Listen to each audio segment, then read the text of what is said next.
Womanly warrior, never lose your hope. Womanly harrier, never lose that fire. Womanly guardian, always on top. Yeah. From the ends, from the ghettos, from loose ends, no stilettos, from the back of beyond. Now she's coming on so strong. Heavenly warrior, never ever back down. Heavenly harrier, never give an inch. Heavenly, definitely gonna glorify her Lord. Oh Lord, oh Lord, oh Lord, oh Lord. To the ends of the earth, stumbled and back to burn. She don't shy from no trouble. She reduces them to rubble. Ain't no foe that can withstand. Only girl lives in no time. In the end, what holds her back? She turned more than our attack. Boom! Womanly warrior, never lose your hope. Womanly harrier, never lose that fire. Womanly guardian, always on top. Yeah, yeah. From the end, from the earth, stumbled and back to birth. She don't shy from no trouble. She reduces them to rubble. Ain't no foe that can withstand. Only girl lives in our time. In the end, what holds her back? She turns into her attack. Womanly warrior, never lose your hope. Womanly harrier, never lose that fire. Womanly guardian, always on top. Yeah. Never let from the ghettos. No loose ends, no stilettos. From the back of beyond, now she's coming on so strong. Heavenly warrior, never ever back down.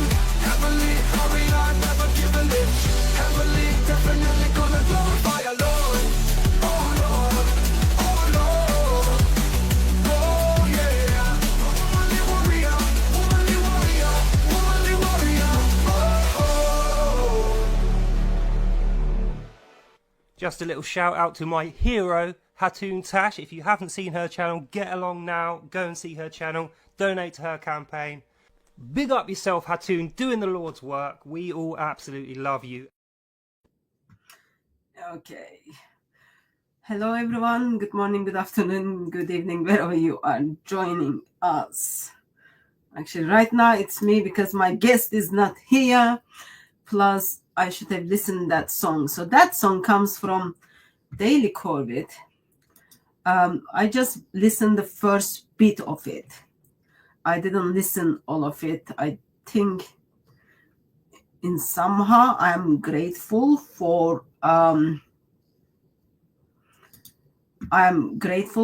skills God given to people and they are using it. But I think that song was too much. So not sure if I will play that again, but my guest is here. Let's have my guest, and we are gonna talk about Truth Defenders. Thank you everyone who is in the chat and joining us. Hello. Hi, Hatun. Shalom. How are you? I'm okay, thank you. How are you? Better than I deserve. How's everybody else out there? Why are you late, brother? No, I was here. I didn't know because I was blocking your screen with my slides, and then so I could hear the music. I thought you were still playing the video. I didn't see any slides, first of all. Secondly, I didn't know you were there, and then I sent the email to say see you in 15 minutes, and you didn't turn up in 15 minutes. Anyway. Right. Not good, isn't it? So you got slides which I don't have access to them, right? You will in about 30 seconds. Great. How are you doing, brother? So I have Truth Defenders with me all the way from America, and it's just kind of late. We turned up a little bit late, but that's okay, I guess. Well, it gives everybody a chance to get settled in and get ready for the ride. So, brother, are you still in California? Yes, ma'am. I watched a video clip from California. He's very brave Muslim. He calls himself I am the Warner. Very brave, with like, he's fat, he's tall, and he's like, as a Warner, he's just like about a bit gentleman. Because gentleman called his dog Muhammad. That's how he become convinced that Allah speaks to him. But Where are you while these Islamic gangs are on the streets taking over and beating people up? Well, that guy, the Warner, he is a bully. I haven't met him. I know where he sets up because that's close to the area where I used to do my open air preaching ministry. And I know that Brother Hussein Mashni ran across him and he threatened him. And wanted to beat him up. And he's posted other videos where he's made veiled threats, uh, insinuating that he's carrying firearm, and also he's been threatening to beat people up, talking about his background as a fighter and his having a background in the streets. And so he uses his physical stature. He's a big man, and his aggressiveness to intimidate people. He's just like fat and tall.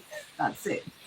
Well, I can sympathize with him with that because I'm a little bit on the heavier side than I would like to be, but he's tall. He's a big guy. But that's not intimidating for the average person. When we know that that's all they're doing, I apologize for the interruptions. So am I right to assume because you are not getting out and dealing with these Islamic Dawah gangs, therefore they are taking over the streets with their bullying skills and with their violence skills, right? Well, I did make 2 trips to go see if I could find him, and both times he wasn't there. And I asked around. I went to the promenade. I went to the boardwalk where he normally would be, and he simply wasn't there. So I'm going to have to go take another trip over there and see if I can find him and have a discussion about worldviews and preach the gospel to him. Not let him be intimidating like he tries to do with people, because there's no reason to be. Especially here in America, I know crimes happen. I know people do stupid things, but in general, we have a more restraining presence of authority, so that people are mainly just vocal and they're not as easily moved to act out on those threats. So I know he is a Muslim. His ideology, the Islamic worldview, does teach that a person that follows Muhammad and his Sunnah is to act in violence when the religion is insulted, when Muhammad is insulted, controverted, or even rejected. We know that. But we know that also that historically Muslims that profess to follow Muhammad are cowardly. Unless they're in the mob, unless they have they do it under the cover of darkness, unless they know there's a quick way of escape, they usually don't act out. It's just human nature, and I know that they try to be intimidating and try to act out, but it's a very small number, at least in the West. I know in the Middle East you have constant attacks, constant violence, but here we don't have it as much, but it does happen to the point where people have been murdered because of Muslims. So I'm trying to do this chit chat with you in the intention, like by our end of chit chat, I will get your slides, and finally they You should have them now. Yes, now. Yep, that's at 8:09.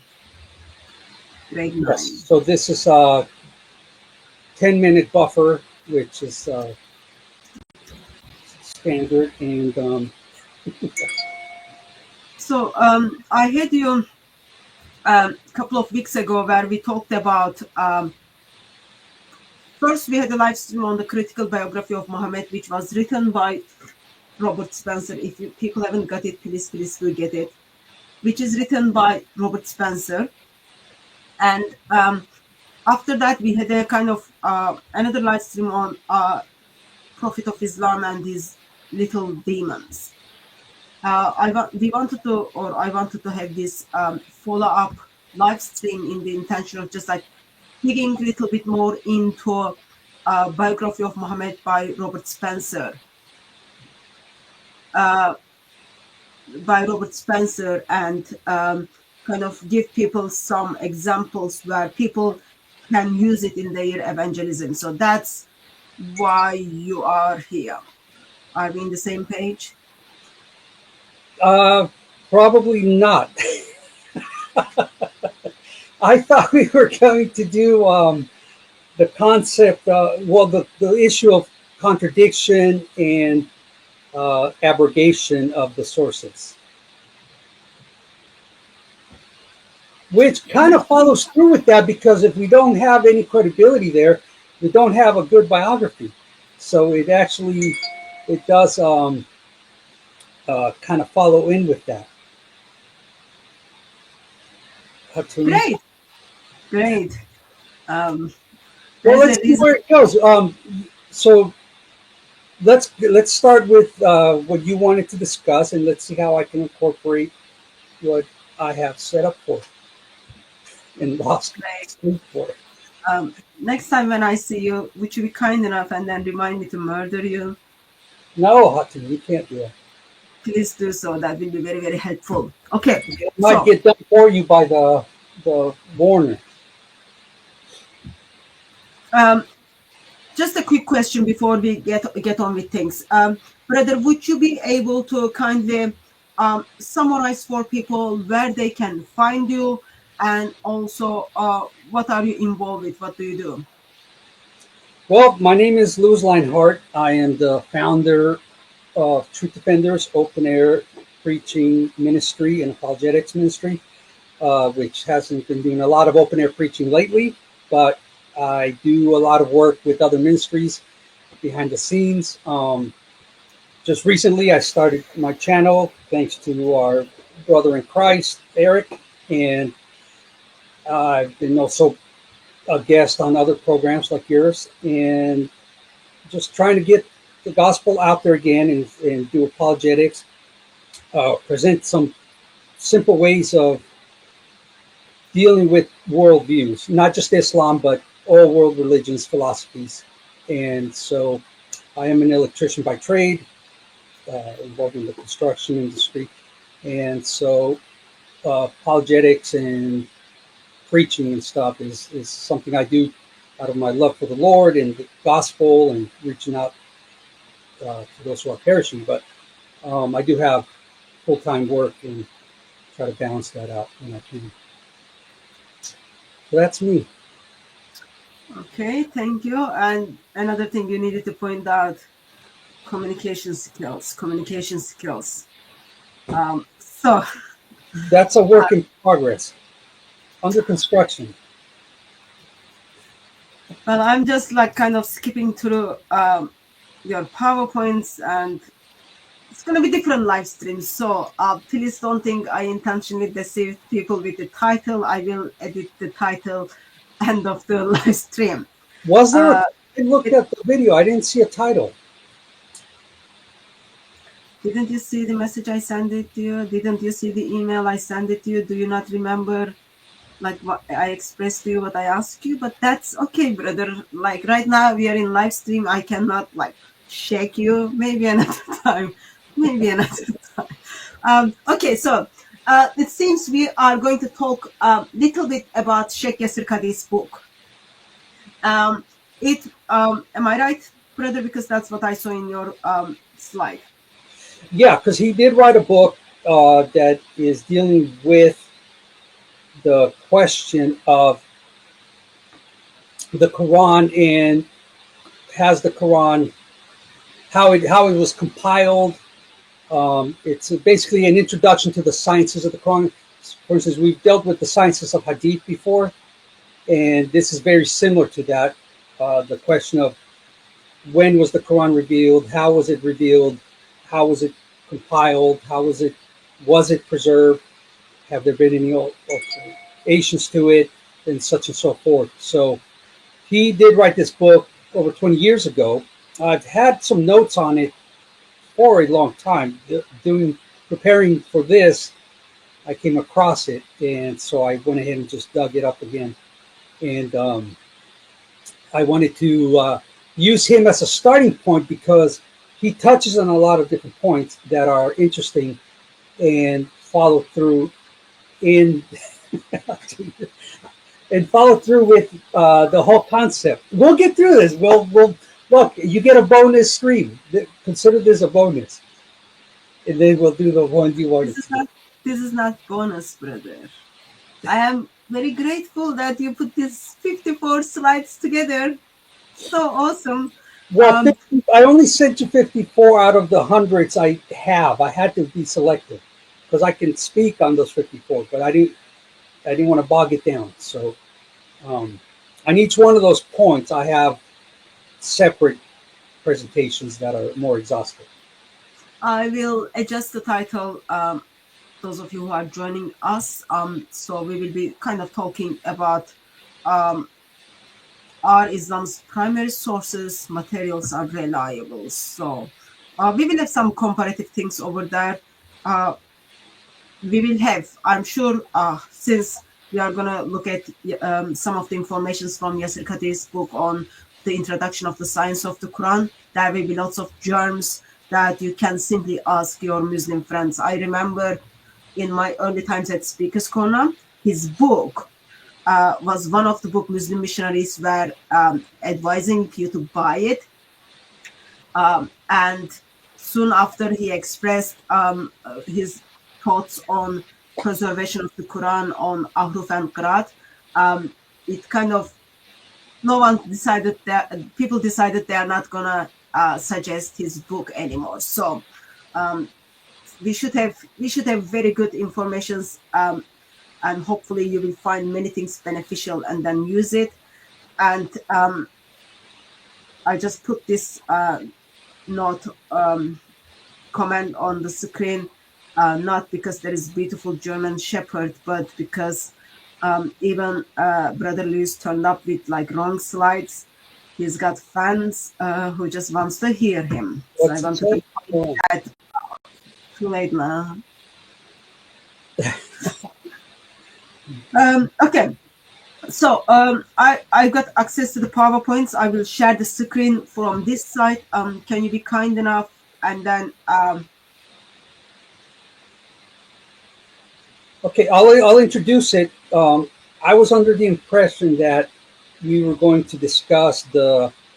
That's okay, brother. I will, as I said, I will merge for the you people of the audience. They need to know what the foundation is here. And so we're going to deal with, are Islam's primary source materials reliable? And what are the sources? We've dealt with those. The Quran, we have the Hadiths, we have the Sirah, we have the Tafsirs, and other references. And the question of their reliability is very important because if that's their foundation, and we'll see some of the quotes here, if it is impossible to be a Muslim without understanding some of these materials we're going to be talking about, and having not just a superficial knowledge, but according to the scholars, you have got to have a high knowledge of this information and the science behind it for you to even be a practicing Muslim. Your average Muslim out there who doesn't know anything about his religion. I mean, that goes without saying for most world religions and most of the followers of religions. But with Islam, how often do we run across a Muslim where we're quoting their Quran, we're quoting their scholars from their sects, and they accuse us of lying, of deception, or fabrication? Now, it's either out of deliberate ignorance, they want to just pretend they don't know, or they truly are ignorant of this information and it's surprising to them.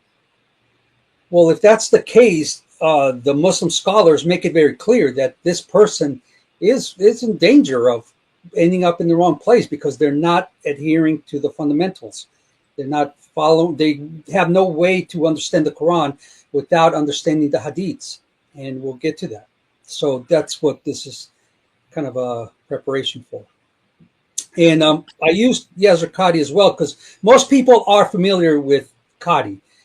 He's made himself very popular through the internet. So it's a familiar face. and he's dealing with the subject matter. So, Yeah, and it's always helpful to use the Muslim scholars whom Muslims respect. If you give them like Muslim scholar and Muslims have no idea what the scholar says, it is very difficult to move on with your argument. But with the well-known Muslim scholar where Muslims respect behind the doors, or they fight with one another behind the doors, but publicly kind of okay with it, it's always good to kind of bring them up as we speak. There is a comment. Does the Quran sound well written in Arabic? Because every translation seems so poorly written, hard to find a verse written book as it is in language skills. Phonetically, to the ear, any kind of rhythm, just by nature, anything that is in a song or a poem, is appealing to the ear. The words, if you don't understand the words, because, for instance, you have orchestras that can play a beautiful symphony without words, and you're moved to your core because of the beauty of the music and the tone and the rhythmic sound waves. So when the Muslims try to recite the Quran in a rhythmic way, where it sounds poetic or musical in a sense, even if you don't understand a single word they're saying, if they are doing it in such a way where, as I'm not a musician, but musicians will tell you this, that music has a science to it, and you can't just sit there and hit the piano keys randomly and think that that's going to create music. Now, modern new age type of what they call themselves artists might think so.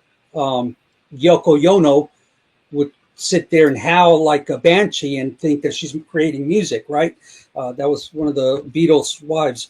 And it sounds terrible, and everybody knows that. But to her, she thinks she's making some beautiful music with her voice. Well, she's not. Well, likewise with the Quran, when the Muslims do that, it's just it's meaningless in that it might sound. You have a lot of Westerners that'll say it sounds beautiful, but they don't understand what's being said.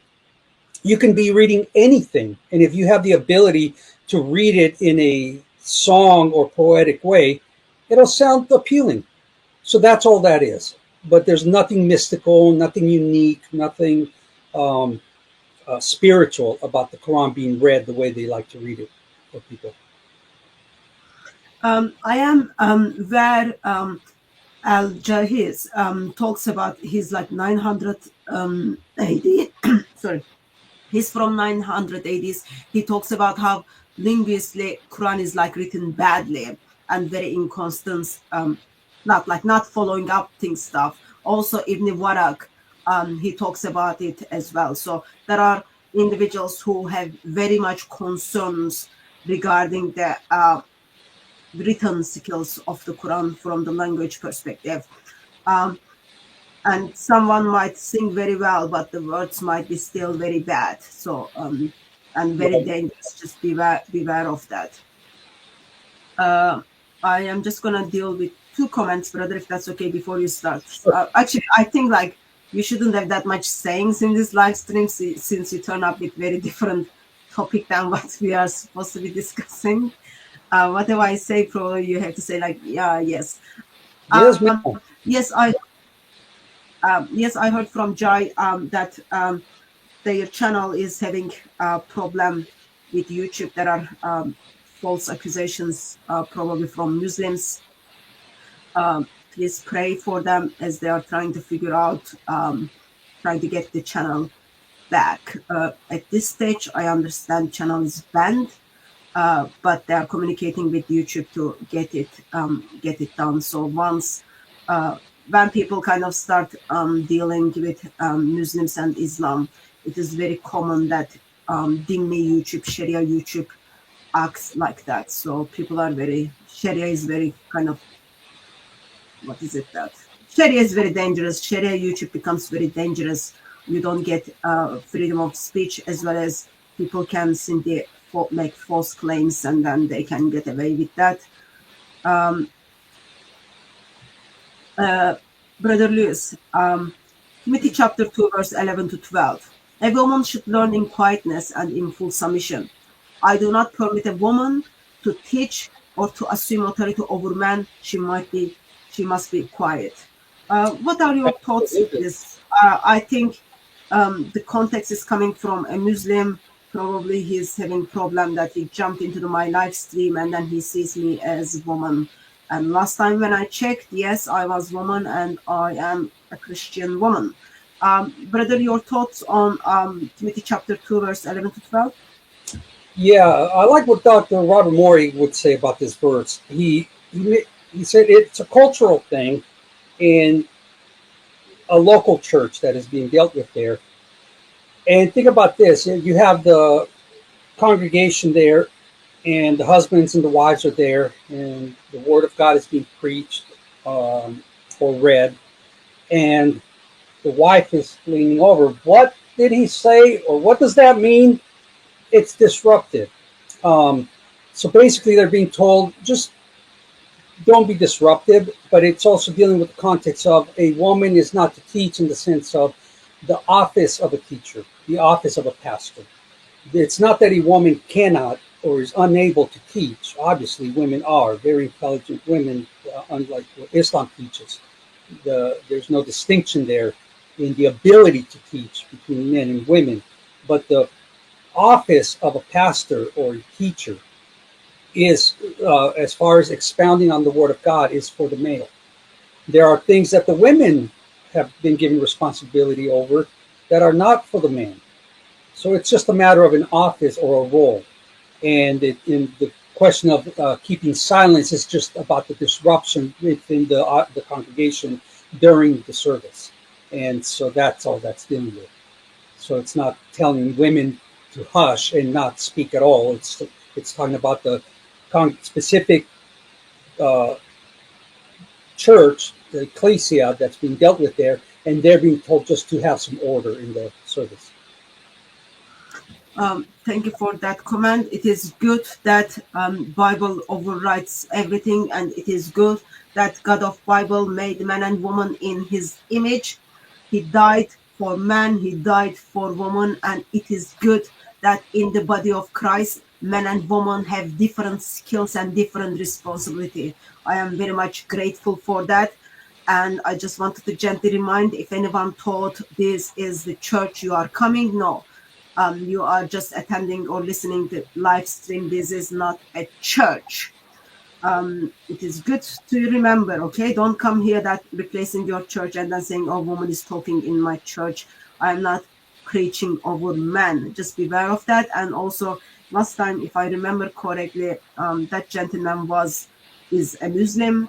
So come to me when you become a Christian. So right now, you are someone who is desperately need Lord Jesus Christ. So, okay, brother. What we have, so our second slide, sorry. Yeah, so Yasser Qadhi, again, he wrote this Introduction to the Sciences of the Quran in 1999. And let's get into some of the stuff that he mentions there, because it's very problematic for the Muslims. So you can go ahead and switch over. So I'm going to read the sections that come from the book, and I've highlighted in red the important parts that I think we need to focus on. So an introduction to the sciences of the Quran presents a detailed and thorough explanation of the sciences related to the history, understanding, and implementation of the Quran. The book provides the English reader with a detailed analysis of classic Muslim scholarship regarding the process of inspiration, which they call wahi, the various means of classifying verses of the Quran, the history of the compilation of the Quran, the meaning of the 7 ahruf and the 10 qira'at of the Quran, the miraculous nature of the Quran, the concept of abrogation in the Quran, the procedure and methodology of tafsir, and many other topics. The work has a number of sections dedicated to explaining the traditional Muslim refutations of certain beliefs of the Asharis in regards to the Quran. So I'm going to be pointing out a lot of the comments that the Muslims are making, the scholars, concerning other Muslims and other scholars, because they like to teach that they're unanimous on things, that there's only one Islam. They don't like to talk about the sects of Islam. They don't like to talk about the divisions within Islam, that they have different views. But we're going to see that over and over again, the Muslim scholars make it clear there is disagreement in the House of Islam. There's no unified, they're only unified in ignorance. That's it. But they are not unified in their theology, in their history, in their books, in their scholars, in their methodologies. They are certainly not unified in that. Next slide, please. I think one of the things they also unified is against Israel as well as against Christians. But the rest is all very much messed up. Just before I move to the next slide, do you mind if I ask you a question, brother?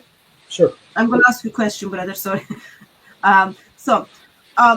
In case we've got people who are not sure for the terms that Yasir Qadhi is using, can you be kind enough and then just kind of unpack for us what is this 7 ahruf, 10 qiraat, abrogation, asharis, all that? What are those terms that Yasir Qadhi is expressing in the household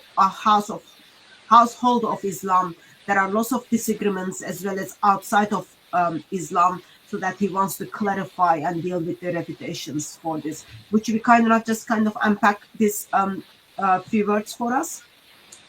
Okay, well, you're more qualified than I am on this subject, but what basically is being said here, he's talking about there's the concept that when the Quran was revealed, it was revealed in different dialects. That Ahruf. Not different dialects, different ahruf. Different ahruf. And so, see, and this is something that it's going to be, I have some quotes where they disagree on this even. So, and also the different, for instance, I have a Quran here, it's a big Quran, and it's got 10 different forms of recitation from different scholars on how you recite it. Now, each one of those is basically considered a different Quran. So which one was it revealed in? And some Muslims will say, well, it was revealed in all of them. Well, did Muhammad say it 10 times in each style, in each form?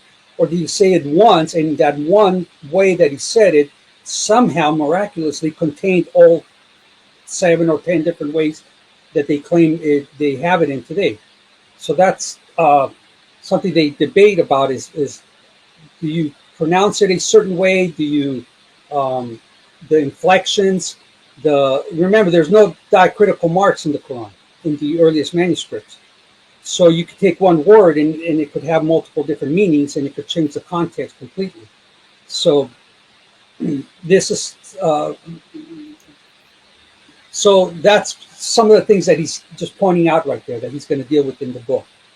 And okay. Those are the kind of differences within Islamic circle as well as questions from outside of Islam, right? yes. Okay. Yeah, because there is criticism from without. People that have examined Islam take notice of these things. They realize, look, this person has this Quran, this person has that Quran. They don't match exactly. Or they, even within Muhammad's own time, there's a narration where one Muslim recited the Quran and another one heard him, and he took him and dragged him to Muhammad and said, look, listen to the way he's reciting it. That's not the way I heard you say it. And then Muhammad had them both recite and said they were both right. So this is the kind of stuff that's still going on today. And the question is, well, so that's something called ahruf and qiraat. Actually, Muhammad never spoke about qiraat, but ahruf. What about the abrogation? Would you mind kind of just give us the quick summary of abrogation? Yeah, and we'll get a little bit more into that in a few slides. But abrogation is the concept of the abrogator and the abrogated.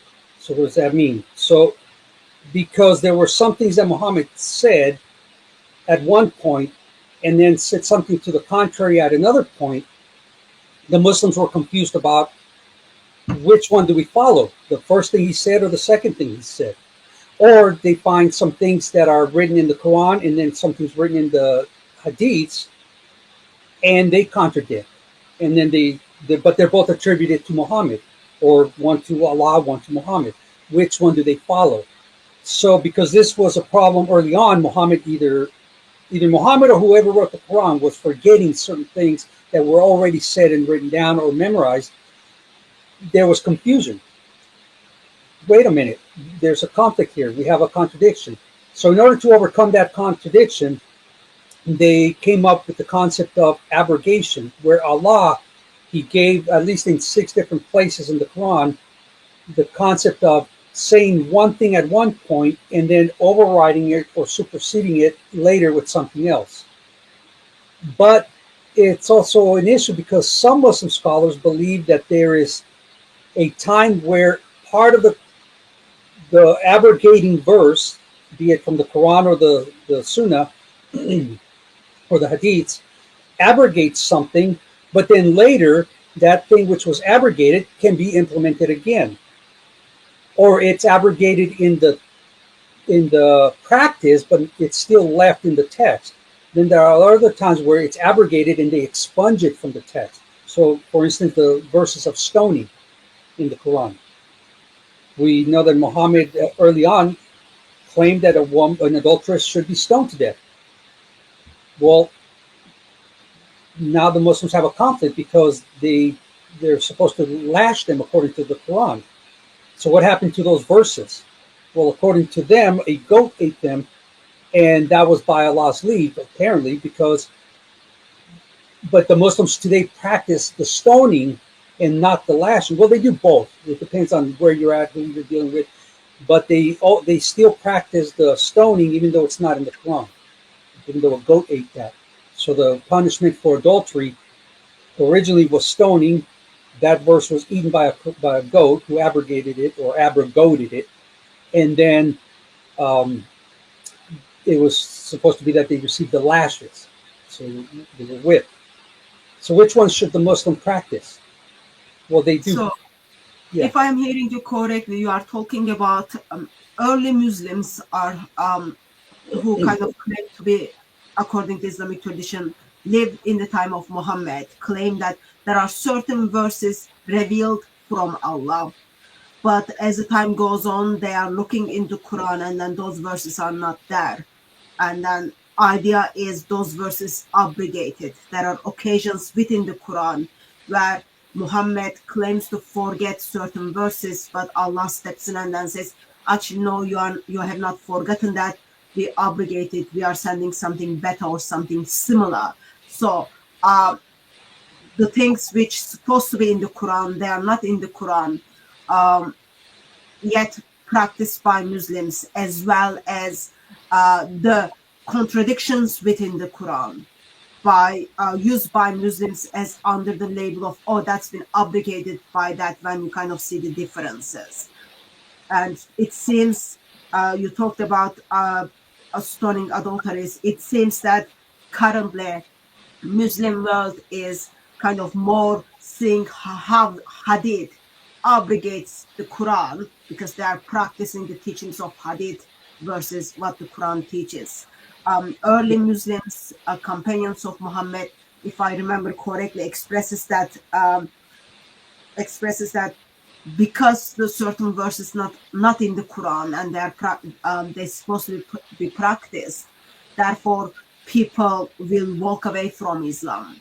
So that has been like concern regarding the missing verses or the verses couldn't make into the Quran by early Muslims. But as the time went on, it has been hidden in the under the label of abrogation. Will that be kind of correct to think like that, brother? Yeah. For instance, you have the Quran abrogating the Quran. You have the Quran abrogating the Hadith. You have the Hadith abrogating the Quran. You have the Hadith abrogating the Hadith. So, and then it's all, and then all of that is still up to the Muslim, depending on convenience, if it's going to benefit his deen, his religion, his faith, his dawah. So they can do it arbitrarily. There's really no science to it other than they used it to cover Muhammad's blunders, and now they use it to use their deception, their makara, like Allah being the Hayr Makarim, the greatest of deceivers, they will use it conveniently when they're discussing their religion with a non-Muslim in order to hide something. And so, oh, that's abrogated. Oh, we don't follow. Oh, that's the Hadith. We only follow the Quran. Unfortunately, that they can't do that. And Quran only Muslims have a serious problem because of the content of the Quran telling them that they have to follow the Sunnah of the Rasul of Allah, the example of Muhammad. So they can only do that outside of the Quran because the Quran is not Muhammad's biography. So a Muslim that wants to be a Quran only Muslim is stuck in a dilemma of obeying the Quran that tells them to go outside of the Quran to practice their life. Because how does a Muslim practice the Quran but by following Muhammad's example? Where do you find Muhammad's example but in the other writings? So it's very problematic. So you talked about ahruf, that is something revealed by Allah as 7 different ahruf. We will dig into it, what it is means. You talked about qiraat, which comes very much after Muhammad, and today there are different Qurans that are identified as qiraats. You talked about abrogation, and what about asaris? What are they? So within Islam, you have, and we'll get into this when we deal with all the sects of Islam, you have, for instance, I've listed at least close to 90 sects of Islam, Muslims. And these are just by the most basic standard of what one professes to be Muslim. You have at least 90 plus sects out there claiming to be Muslims. And by the most basic criteria, you would have to accept them as Muslims. And so this sect here, which is Asharis, would be one of those sects. And I don't want to get into the little nuances about them just yet. And anyone can look them up really easily because I want to keep the flow going. I didn't want to make it about the individual things. What I wanted to get into is the issues with their scholars and their doctrines and the foundation of their religion. So basically, Asharis is just another sect of Muslims. You have Muslims arguing with Muslims. You have the Shiites, you have the Sunnis, you have those that are philosophical, those that come after the lines of for instance, Al-Ghazali and Averroes, who were the philosophers. You have those that believe in in Allah's parts that are actually real parts, as mentioned in the Quran. Those that say no, they're metaphoric, they're not literal. You're going to have Muslims that say like physical parts. Yeah, you're going to have those that say the Quran is eternal, those that say the Quran is not eternal. You're going to have all kinds of, like I said, all kinds of different disagreements. And the question is, well, which one's right? Because the Quran came like this. For instance, the Quran came from what they call the al-Kitab, the mother of the book, which they argue about, is it eternal or is it temporal? And irrelevant. They have this giant tablet on which the Quran is inscribed. Well, Allah from there sent it to Jibril, or Gabriel, supposedly. That angel or spiritual being, which we would say would be a demon, gave it to Muhammad. Muhammad then had his convulsions and wild spats, and he recited it to the hearers. Then those hearers took it upon themselves later on to write things down and spread that. So you have the Allah, the Kitab, Jibril, Muhammad, the hearers, and then the scribes, those that wrote it down. And then later the compilation and the standardization. So that's basically the following the origin of the Quran.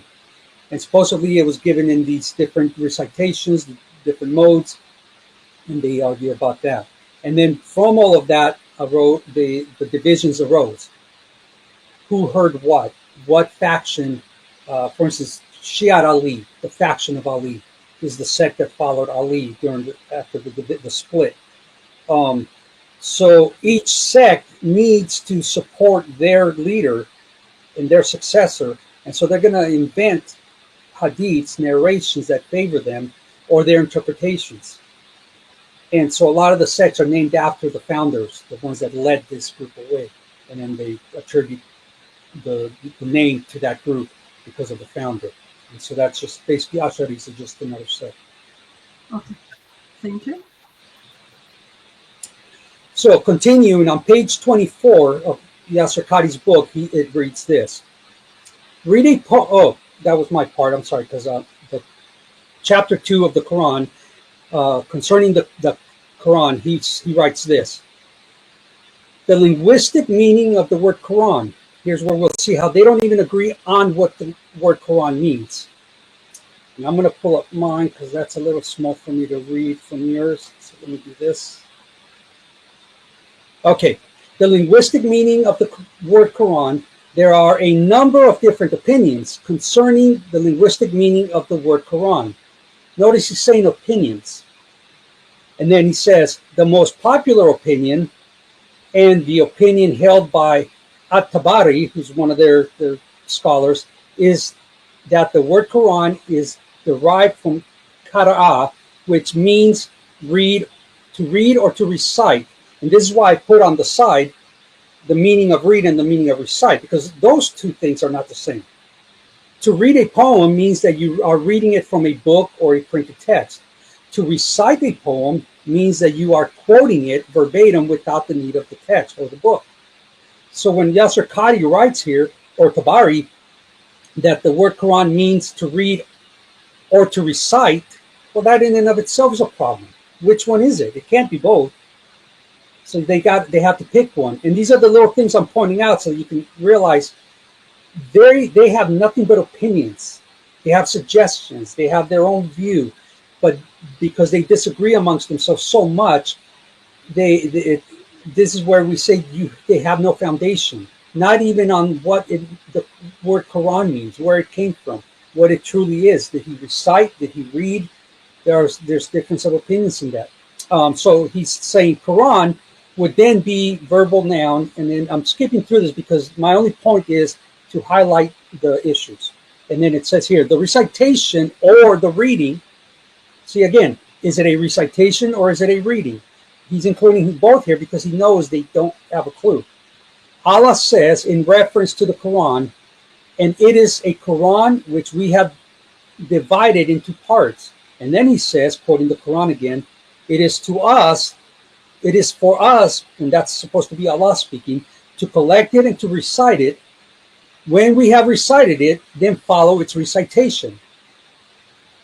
Okay, so Allah is the one saying that he's going to recite it. And when Allah says after he recites it, that then you follow the recitation. And then we can go to the next verse, or the next page. So these are all taken from his book, all these pages. Oh, I'm sorry, I'm looking at my own slide.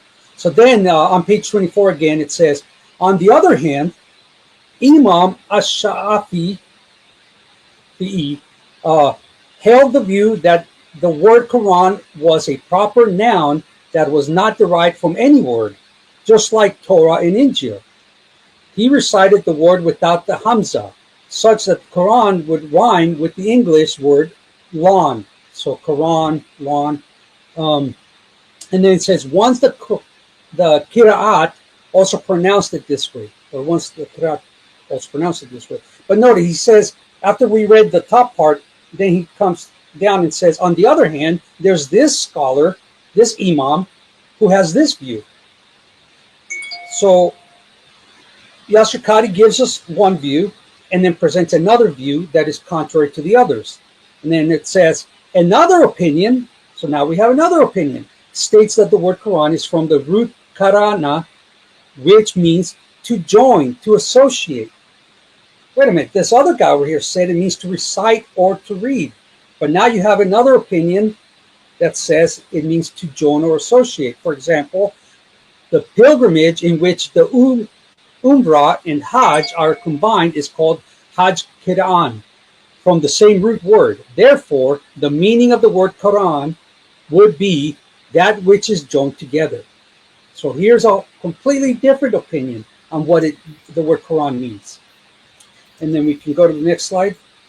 If I remember correctly, that early Muslims kind of, once they compile it they come together and then they were like, oh, what shall we call this? What shall we call this? And then they decided at the end to call it Quran. So it is not something like revealed by Allah or by Muhammad. Early Muslims decided to do so. Yeah, because it can't. When Muhammad says that he revealed books to the prophets, and the Quran is one of these books, well, it wasn't revealed as a book. It was revealed in parts. So it was later compiled and turned into a book, what we would call in the Arabic the Kitab, or the Greek the Biblos. So this is something that they have to explain also. Was it called a book when it was first revealed? Does Quran make a reference to the al-Kitab, the mother of the book? There's also a verse in the Quran that is called the mother of the Quran, which is a verse they quote. So it is such a strange to hear that early Muslims were even disagreeing with one another and having many different opinions regarding what does Quran means. Like, Yeah. that's their hot book, and they are trying to figure out what it really means.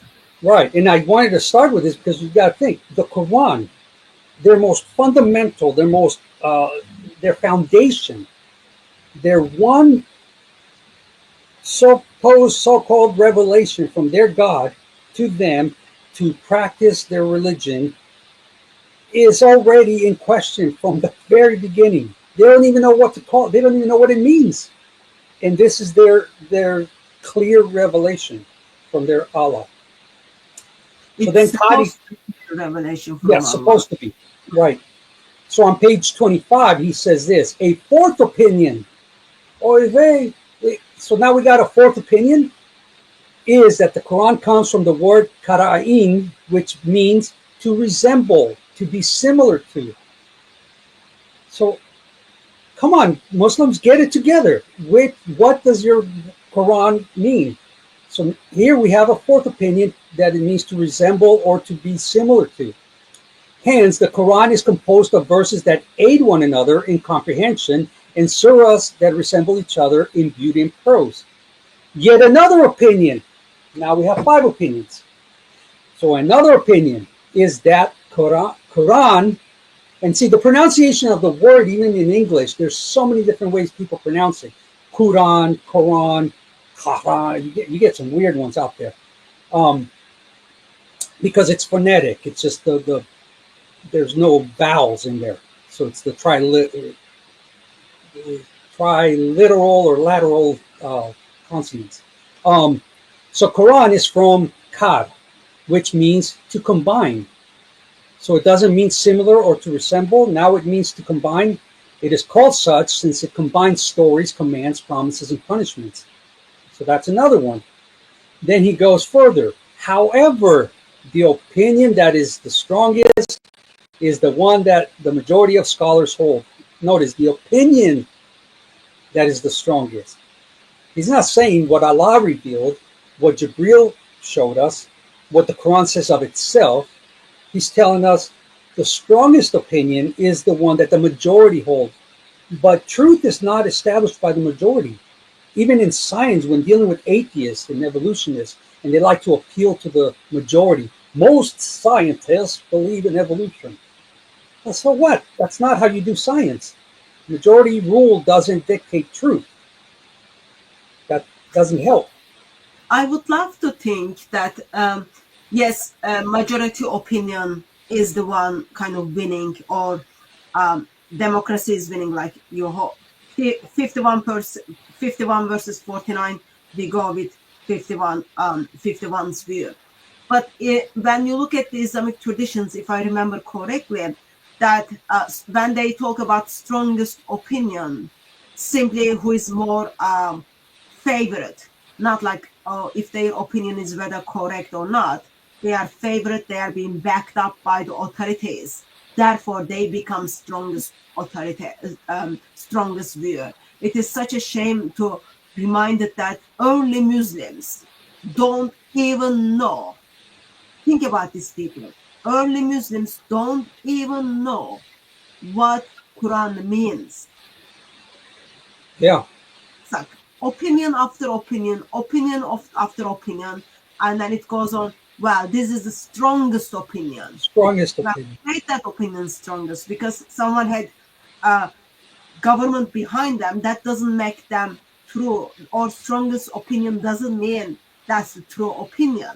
It is Right. such a shame that well-detailed well book doesn't even get its definition from Allah. Yeah. Sad.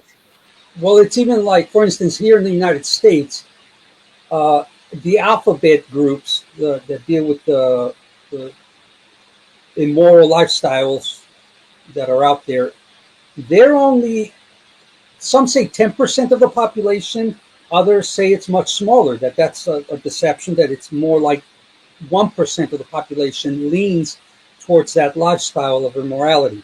But they were getting the powers to support them, and their small numbers were overruling the majority in our schools, in our sports, uh, in our politics. Hopefully now that's changing, but it's not always the majority rule. Sometimes the minority can have such an influence and such an impact that their worldview wins, their policies win. So it is. It can go either way.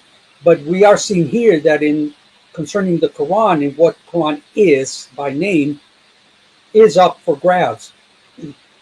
And now you have different Muslim scholars having different opinions. And Yasser Qadi is listing that the right one is or he didn't even say the right one, just the one accepted is the one held to by the majority.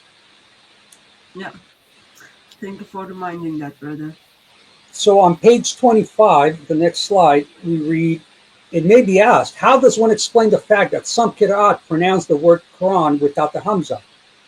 As it is well known that all the Qira'at are equally authentic. So here we have equally authentic things being recited differently by different Muslims. And then it says, And treated differently. yeah, and written differently. So he says they're authentic. The response to this question is that the particular pronunciation is due to the particular rules of recitation, tajweed. Well, who made up these rules? Did Allah give these rules? Did Muhammad give these rules? Did Jibril give these rules? No, the Muslim scholars came up with these. So these are arbitrary rules to try to fix a problem. And this is what we will learn concerning the sciences of Hadith and the sciences of the Quran, is that the sciences they're talking about come after the fact. So the problems are there. They realize there's a problem, so they invent a way to try to do away with the problems and explain them. But that doesn't help. So they have a problem. Scholars comes together to identify problem, and then they need to solve the problem. And then they've got very different views, and the way they handle the problem is very different because their views now overrides the Quran, right? Correct. It looks like consensus of scholars are simply overriding the Quran. Yeah, and how do they get away with it? Well, they've got their majority rule. They've got their, and because we'll realize that what is the basis for this scholar saying that his way is better than this scholar? They're both respected. They're both considered educated, knowledgeable, without fault. They're not considered liars, but yet they have differences of opinions. So how is that reconciled? Well, some of the books I have here just throw out more arbitrary rules of, well, just follow the one you're under. So they're not going to make a decision. They're both right or they're both wrong. But if you're under this scholar, follow his opinion. If you're under this scholar, follow his opinion. That's their way of solving the dilemma. So then he says, in other words, the Qira'at that pronounced the word Quran without the Hamza did not intend to change the pronunciation of the word Quran itself, but rather this occurs due to the particular rule of recitation that affects words in the Quran, including the pronunciation of the word Quran. Therefore, even though the pronunciation of the word Quran is different in these Qira'at. The actual word is still the same. Now, here's the thing. The wording here is very tricky. Even though the pronunciation of the word is different, the actual word is the same. Okay, the word is the same. You pronounce it differently, but you still haven't told us what it means. So they didn't solve the problem with that. They simply said the pronunciation is different, but the word's the same. Okay, the same letters are there, but what do the letters mean? This didn't help. This didn't answer the problem.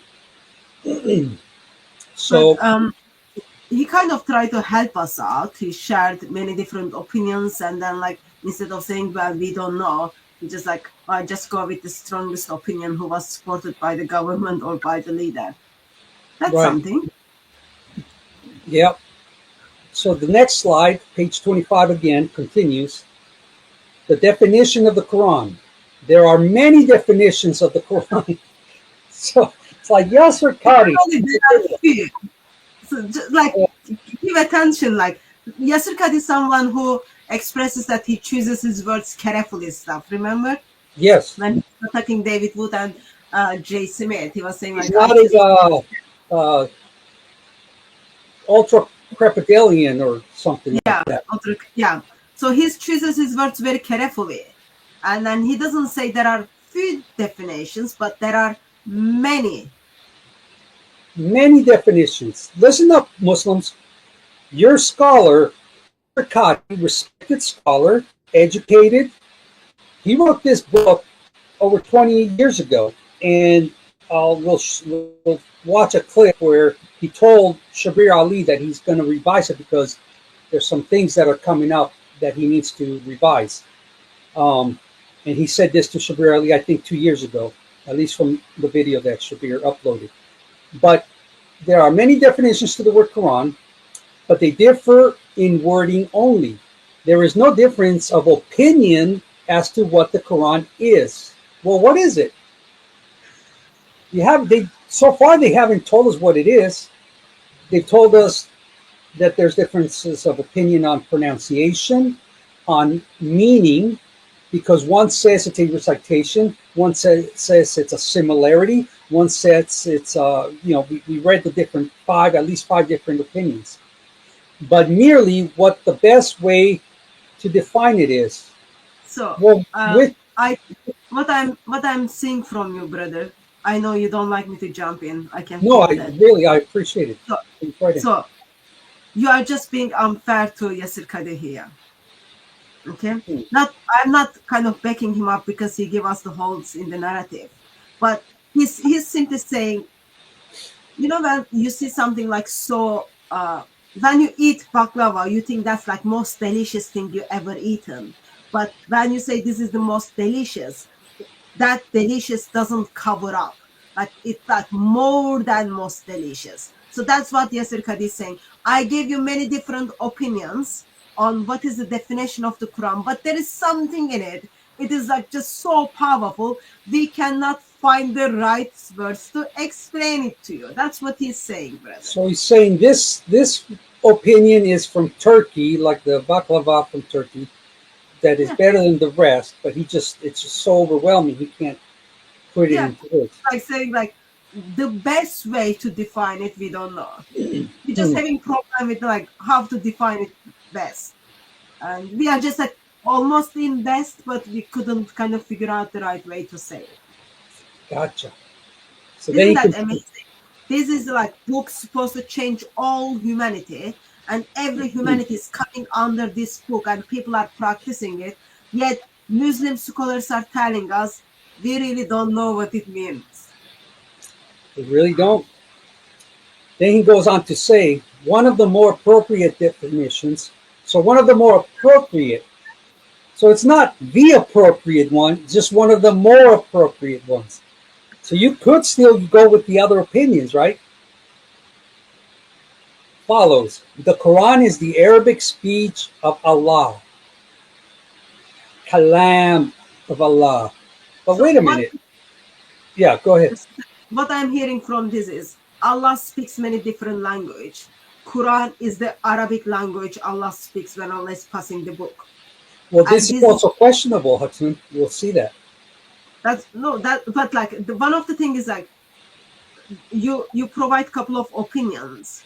It seems to me that Yasir Qadhi forgot to put this opinion in one of those things in page 23, page 24. So he's kind of covering himself by just throwing these guys under the bus, that they're the ones with these opinions, they're the ones that disagree, and he's just reporting it.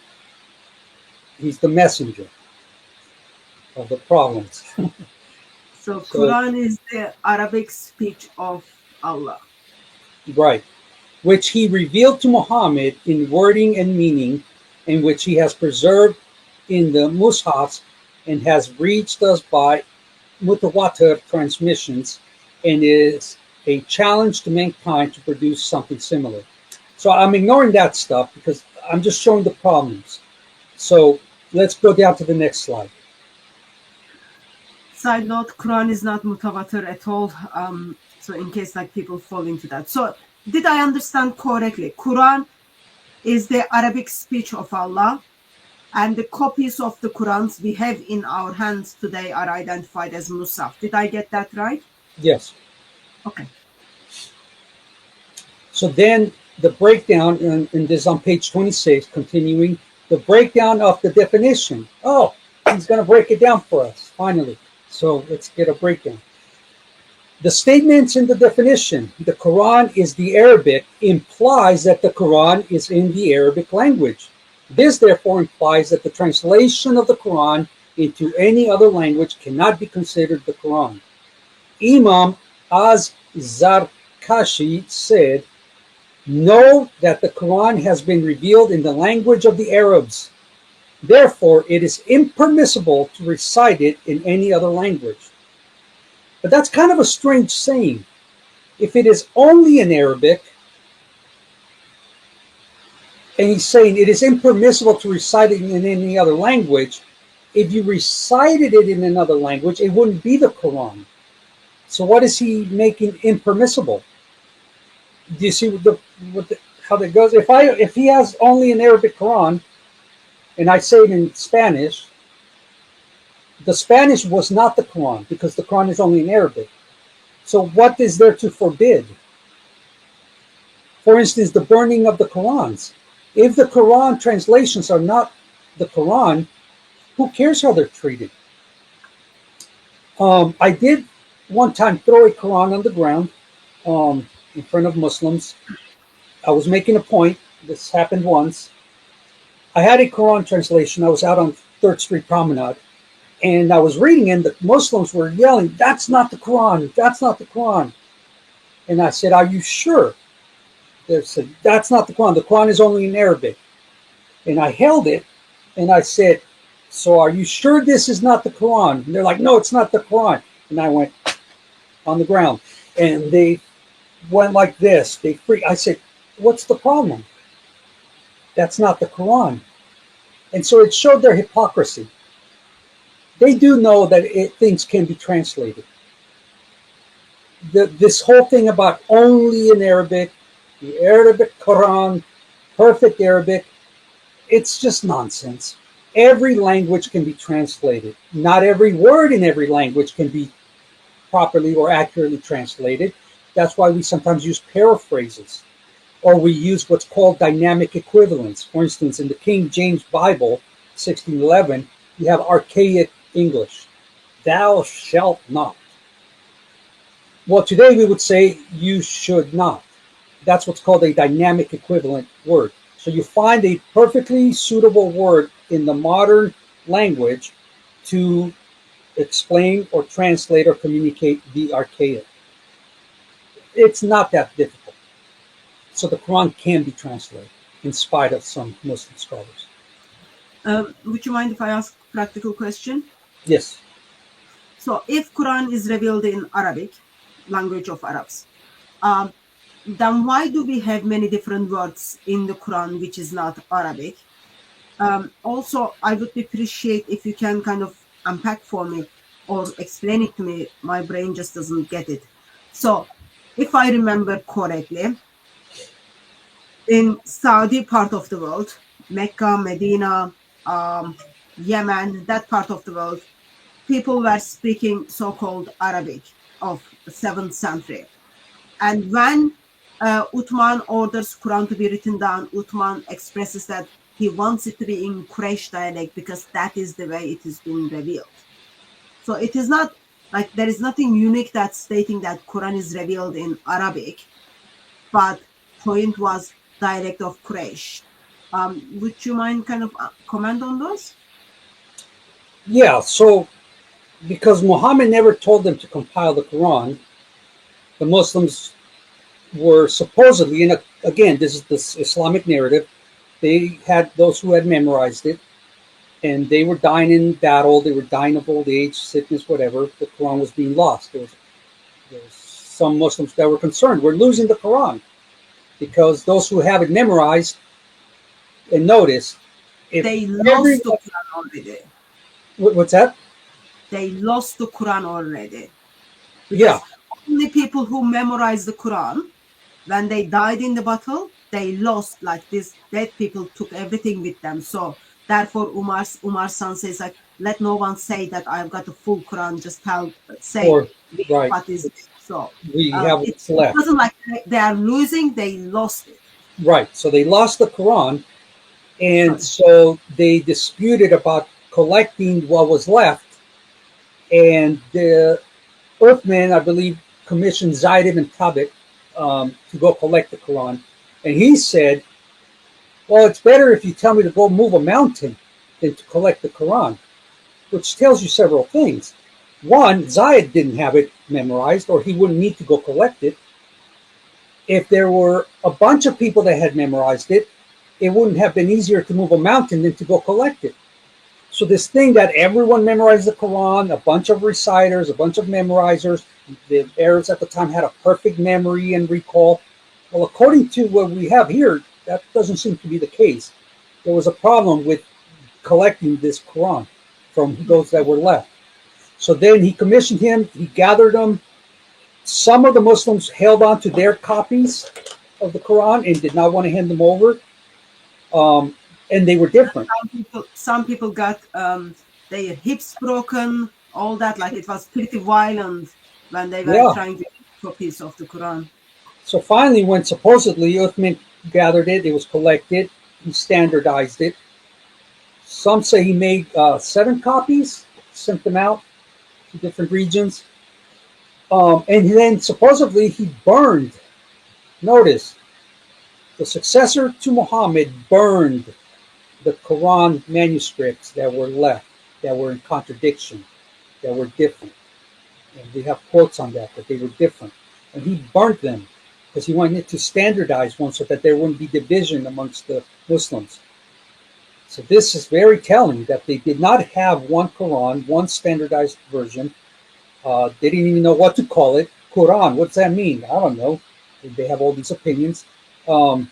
It's not a book yet. It's in fragments. It's in different. It's on bones, chicken bones, or whatever, on parchments, on palm leaves. It's not a book.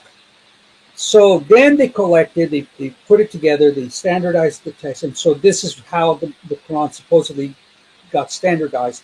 And supposedly the Muslims have, according to Ibn Farouk in San Diego, California, he has a copy of the original Uthmanic Quran, right?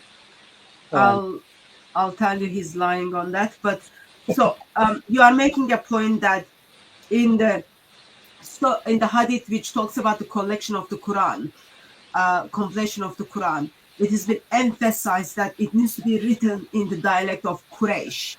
Right. So emphasis is not, this is Arabic, therefore I don't give any permission for anyone to recite or read or memorize this outside of Arabic. Because also this is very concerning. Like, imagine lots of useful idiots are converting into Islam, and the way they kind of try to memorize and read the Quran in English or in their own mother tongue, apparently gonna cause like pretty stressful days. Therefore, you get to see how funnily they kind of do. They read the Quran because they can't even understand what they are reading in Arabic. Yeah. And also, Zayd ibn Thabit, I guess, only found certain surahs with one person. Yeah. So, that tells you they did not have a very good recall memory, or not everyone was there at the time of the recitation. So, how could everybody have memorized the Quran as Muhammad revealed it? That would mean everyone, when Muhammad recites the Quran, he smacks him, tells him, Iqra, and then he goes out and reveals it.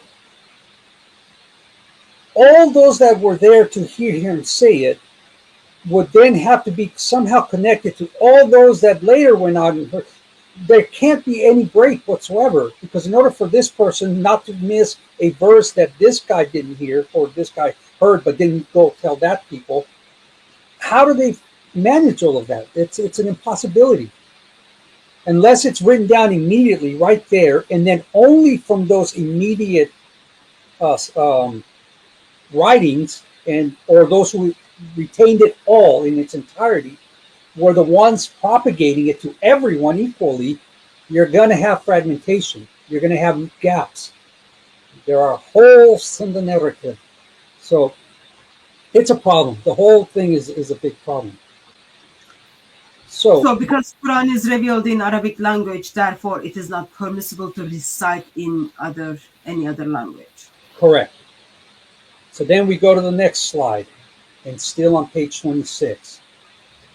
He says there are 11 references in the Quran that it is in Arabic, in the Arabic language. Amongst them, and he gives a couple of verses here, Surah or chapter 16, verse 103, chapter 12, 2, and chapter 42, 7. So these are examples of the Quran internally claiming to be an Arabic Quran. Then he says, since the Quran has described itself as being in Arabic, it is clear that any non-Arabic speech cannot be the Quran. So then we go to the next slide, because this gets really good. However, Hatun, a big, huge however, just like we had a big however in issues with the name of the Quran, we have a however concerning the Arabic of the Quran. However, he says on page 26, is every single word in the Quran originally from the Arabic language? Question mark. In other words, does the Quran use words from other languages? There exist narrations from some of the companions and many grammarians after them concerning certain words in the Quran which were claimed to be of non-Arabic origin. Okay. Let me understand this. Okay. So, Yasir Qadhi in page 26 expressed that Quran is revealed in language of Arabs, right? Correct. Same Yasir Qadhi expressed that Quran is the Arabic speech of Allah, page 25, okay? Within 2 pages, now same Yasir Qadhi is telling us, well, Quran is in Arabic language, that's Allah's language, but there are certain things in the Quran, they are not Arabic. Did I get that right, brother? According to the companions and grammarians. What's a grammarian? Someone that knows languages, grammar, knows how to read, knows the different dialects, different translations. So these people are telling us that, however, not every word is Arabic. And then he continues, concerning certain words in the Quran which are claimed to be of non-Arabic origin. Thus, for example, and he gives us examples, Ibn Abbas claimed that the word Tur was Syriac for mountain. Tafika meant to intend in the Roman language. Hudna was Hebrew for repentance. Sijil was Persian for book. Sundus meant a soft cloth in Hindi. Wow, they got some Hindi in there. Probably referring to Sanskrit. Mishkat was a shining lamp in the Ethiopian language. And Siri was Greek for a small river. His student, Ikrima, was also of the same opinion. So you have Ibn Abbas and his student saying, no, there's foreign words in the Quran. Okay, just to kind of make sure people get it. Ibn Abbas is not someone who just like turn up on the street and then walking around. He is Muhammad's cousin, okay? Muhammad's very cousin is telling us, well, I know there are certain verses in the Quran, and I know for sure they are not Arabic. Here's some examples. And in 21st century, Yasir Qadi just explained to us in 2 pages ago, Quran is the very Arabic speech of Allah. And gave us references to the Quran that it claims to be. Yeah. And now he's pointing us to us, yeah, I'm saying those things, but Muhammad's cousin of our prophet, told us there are certain words in the Quran, they are not Arabic. So, but surely Hatun Ibn Abbas would have read the Quran. He should have known, right? yeah, so Ibn Abbas isn't like 619 or something. He's like just before they moved to Medina. Before I don't know the date exactly. He was born like before Hijrah. So by the time like Muhammad is dead, he's like late teens. About the companions, I'm sure they had a Quran or heard Muhammad recited in only pure Arabic. Great. This is great. So non-Arabic words mixed with the word of Allah. Yeah. And then Ibn Abbas, a student, continues the same opinion. Notice the same opinion. More opinions. So we go to page 26 again, next slide. This opinion led some later scholars to come forth with numerous examples of words that were claimed to be non-Arabic in origin, yet mentioned in the Quran. As-Suyuti, 911 of the Hijrah, compiled a list of over 100 words in the Quran that were claimed to be non-Arabic origin, and even versified these words in a poem. He even wrote a poem about it. Okay, so let me get it. I need to make sure I understand. So Quran is the very Arabic speech of Allah, and then it needs to be recited in Arabic.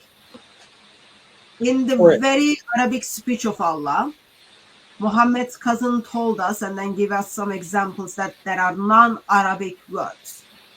And not only that, Suyuti, one of these great scholar, not only kind of gives us examples after examples, over 100 examples, but he even makes fun of it and then uses these words in poem. So what did Muhammad say about poetry when we did a study on his biography? He was afraid that he was one of the poets, Hatun. Woe is me, poet or possessed? Woe is me, poet? The poets were considered to be demoniacs or influenced by demons or witches. Don't insult Suyuti, brother. You Well, know how minutes, like the moment when you say, oh, was the Suyuti possessed because he's using poems, you are just hurting the feelings of many Muslims who turns to Suyuti to back up their claims. Well, that's Muhammad's fault, because it was Muhammad who said, it will never be said of me that I am one of these, the ascetics, the poets. I'm going to go hurl myself from a cliff, a mountainside. Muhammad disliked the poets so much, he wanted to commit suicide. So, of course, good thing is, Suyuti is 900 years after Muhammad. So he's safe that Muhammad is not going to chop his head off. Or hurl him down a mountain. Yeah. Wow. So there is a book by, it's called The Formed Vocabulary of the Quran. You can download the PDF from Answering Islam or other websites. And I have it. I have it right over there. It has over 100. No, I think is it over 100? Yeah, it's definitely over 100 non-Arabic words found in the Quran, and he gives you the etymology, where they're from. Some are questionable, but definitely we know they're not Arabic. And gives you the etymology of the word, where it came from, the different forms of it in Arabic or a different language. But we definitely know that they're not Arabic because, for one, there are perfectly good Arabic words that could have been used at the time of the writing of the Quran to where they wouldn't have to have borrowed foreign words. It's not borrowing, it's stealing, brother. Yeah, well, yeah, okay. Plagiarism, stealing, Okay. borrowing without permission. Because there is no references given. They are like, remember they were claiming, oh, this is the very Arabic word of Allah. Right, Yeah. So you kind of need to say, oh, I'm just taking this from others. right. So then we go to page 27. Then he says, Same page. other scholars, however, Hatun, denied this claim. Oh my goodness, the troubles. There's a song that says that. So, however, other scholars, however, denied this claim that there could be any non-Arabic words in the Quran, basing their evidences on the Quranic verses quoted above. Remember, he gave some quotes. They held the view that these verses precluded the existence of foreign words in the Quran. Imam Ash-Sha'afi, in 204 of the Hijrah, was particularly strict in this matter, for he wrote concerning some grammarians of his time. And some have spoken in this topic of the foreign words in the Quran, and had they restrained themselves from speaking, it would have been better and safer for them. And notice the exclamation point. He's upset about this. He said, these people should have shut up. It would have been better and safer for them, Hakeem. Why So safer? what does that safer means? Good. That's what I'm scratching my head thinking, why safer? Why is it dangerous? So that their bonds don't get broken. The They hips. don't get into prison. Oh, dear Muslims, no. You had to be a little bit careful. You are saying the things that putting your life in danger. Stay safe, Habibis. This is dangerous territory we're treading. So he says it would have been better for them to just be quiet and not say anything. It would have been safer for them. For some of them have presumed that the Quran is part Arabic and part foreign. And again, an exclamation point. Look what it does to the Quran. It makes it two parts, part Arabic, part foreign. So now this is the problem that it would create. If the Quran is not in pure Arabic, it is in two parts, foreign and Arabic. But the internal claim, according to Qadi's references from the Quran, is that it is pure Arabic. So how do they account for the non-Arabic words? I think we have a solution. Let's see.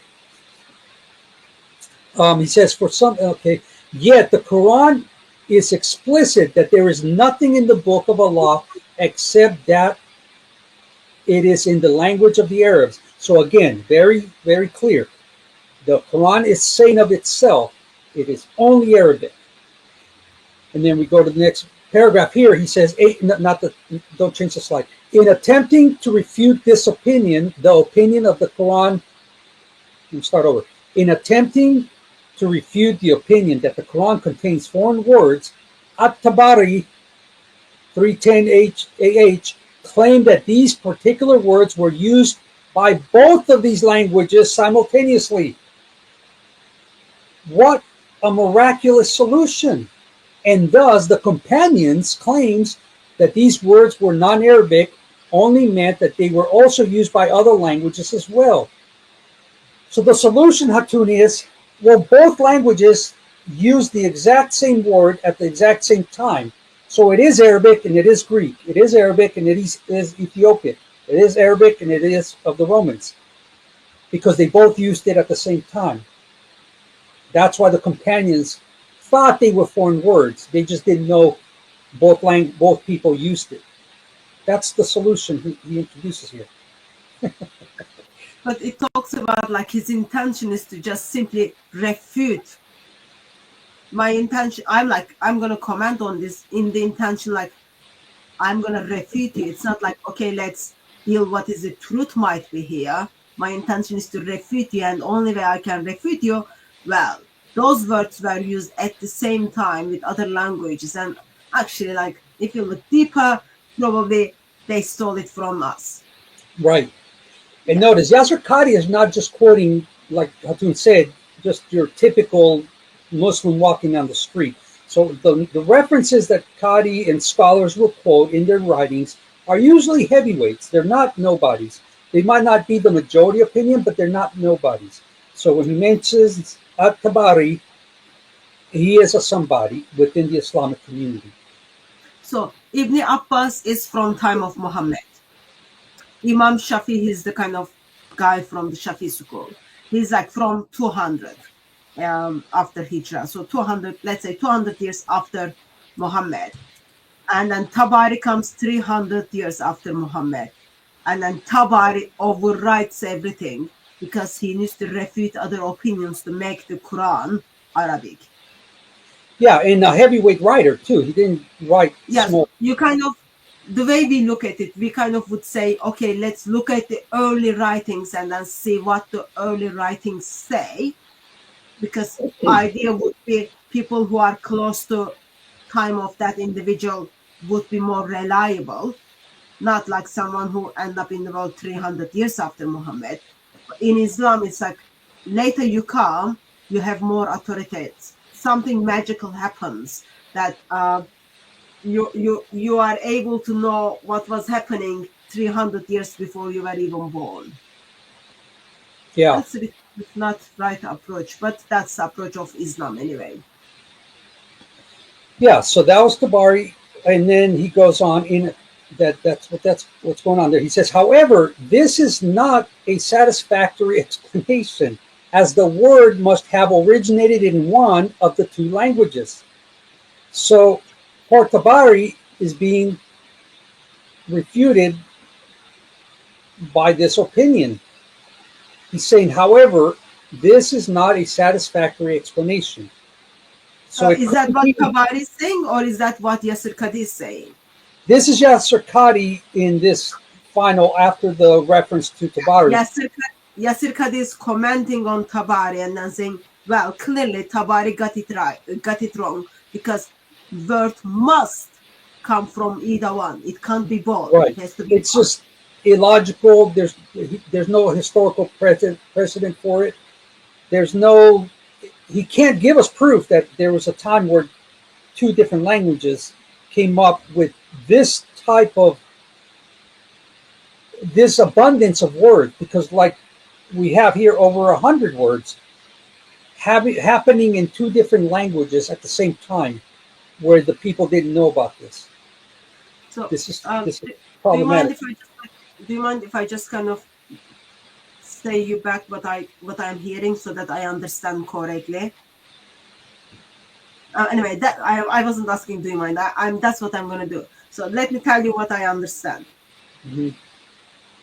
Quran is the Arabic, and if it is not Arabic, it is not the word of Allah, because it is even though they couldn't figure out what this Quran means, but it has to be the Arabic speech of Allah.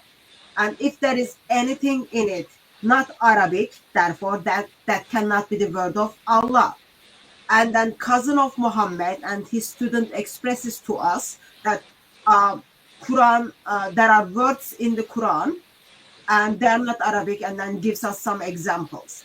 As the time goes on, you've got Muslim scholars even use these non-Arabic words to write poem about it, okay?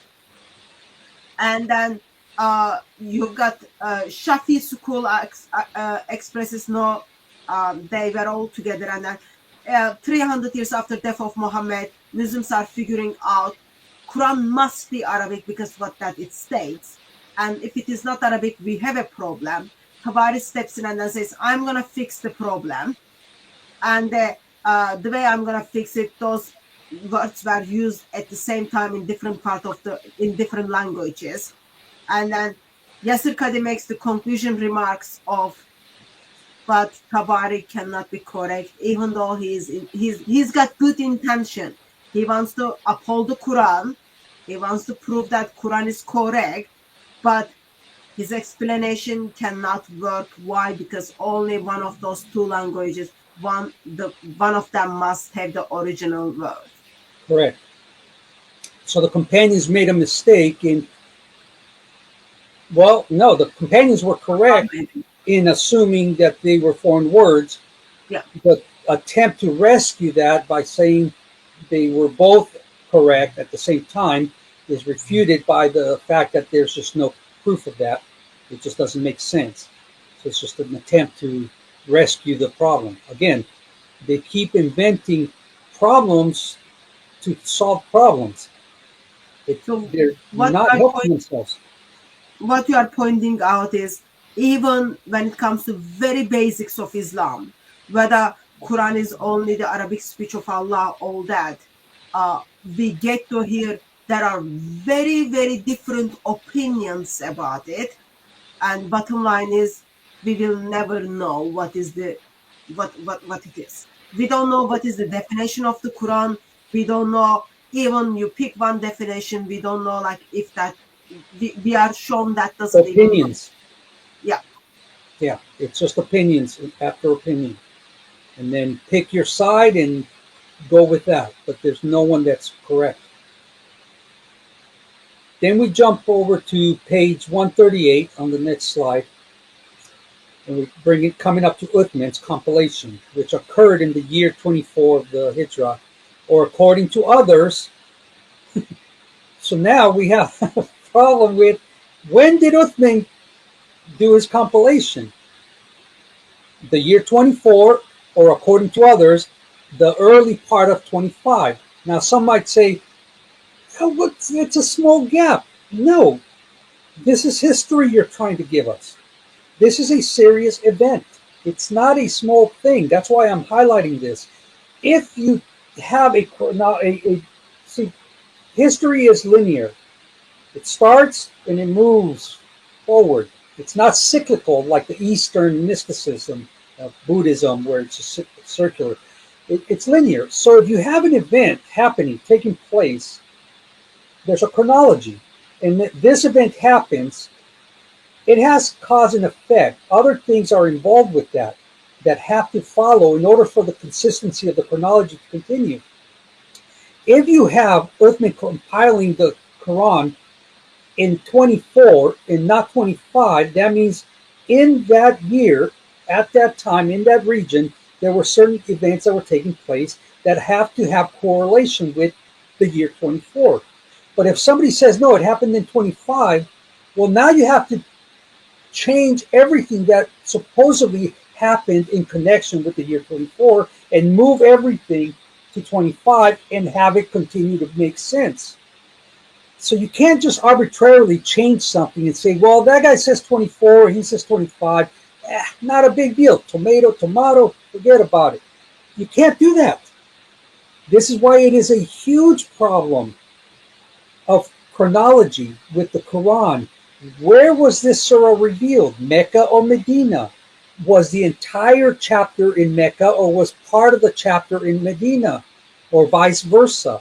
If we change those things, that means we're putting Muhammad in a different city at a different time, in a different place with a different audience, in a whole different scenario.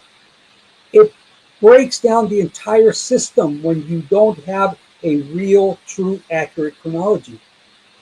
Because they're all claiming to have the truth. They're all claiming to be scholars. They're all claiming to appeal to the sources, but they're all disagreeing. So here you have on page 138 of Yasser Qadhi's book, Uthman's compilation occurred in the year 24, or according to others, the early part of 25. So it's like, could you do that with your own birth? Well, I was born in this year, or maybe I was born the year after. Who knows? Well, that's going to change everything about your parents. If your mother can't be placed in this year, she has to be placed in the other year. Well, that changes everything about her life, because what was she doing at that time in this year versus at this time in this year, and everything related to that. Maybe grandma came by to visit, but grandma remembers it was the year 24. If it was the year 25, Grandma says I was at the beach sunbathing. It creates a huge mess when they can't get their narrative straight. Think about this, Muslims. Which was it and why? And think about the consequences, cause and effect, how this will affect it one way, this will affect it another way. You can't have it any which way any scholar wants it. It's arbitrary. You have no history. You have no foundation. You don't have anything. Yeah, give them a moment of silence for the Quran, because it's dead, dead. I'm finding it's disturbing, the strange that Muslims are. It's not like. Let me go back to your slide. It is not like, oh, this is one opinion, this is one opinion. It says like according to others. Right. People are already discussing this, like when the Quran was compiled. Muslims are discussing it. Yeah. So then we go to the next slide, page 138, and it says, I like how he wrote that, Abu, with two O's, like Boo. Abu Bakr. Abu Bakr's compilation of the... So, let me just summarize what we looked at. Or would you mind summarizing what we looked at? Because we looked at go ahead. Different things, and we are now moving to another part of different opinions of the Quran. Yeah. Okay. So we have the beginning of the reference to these writings being called Quran, but they don't know what the word Quran means. Different opinions. The compilation of it is in question. There's a lot of opinions as to who compiled it, from whom. There's a question about the language of the Quran. Is it pure Arabic? Is it Arabic and foreign? So it's two parts. There's a question about the pronunciations of the Quran. Is it in one dialect? Is it in another dialect? There's a problem with what else do we have? We have just problems galore. Yeah, so we looked at what is Quran, what is the definition of it. No one knows. We looked at whether it's Arabic or not. Again, it kind of end up like no one knows. Everyone is disagreeing with one another. And now we are going to look at how the Quran is being compiled. But before that, Truth Defender point out to us that actually Muslims don't even know which year was Quran supposed to be collected. So, yep, problems with that. So we go to page 138 of Yasser Qadhi's book, and he states here, Abu Bakr's compilation of the Mus'haf differed from Uthman's compilation in the following ways. So he lists some of the differences between Abu Bakr's, and Uthman's compilation when they collected the Quran, supposedly. And I just highlighted a few points. One being the reason that each of them compiled the Quran was different. Now that might not seem like a big deal, but it is. Because remember, neither Allah, nor Muhammad, nor Jibril ever said to collect the Quran. So why did they do it? Some of them thought, well, we're losing it, or we lost it. And in response, so we have a difference in the reason for doing that. So now the question comes, should they have done it? If there's a difference in opinion as to why then they're just doing it because they feel like it.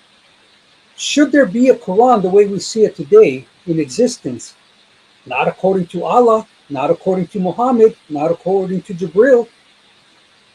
Why did they do that? Why did the Muslims decide they're going to collect the Quran? Who told them to do it?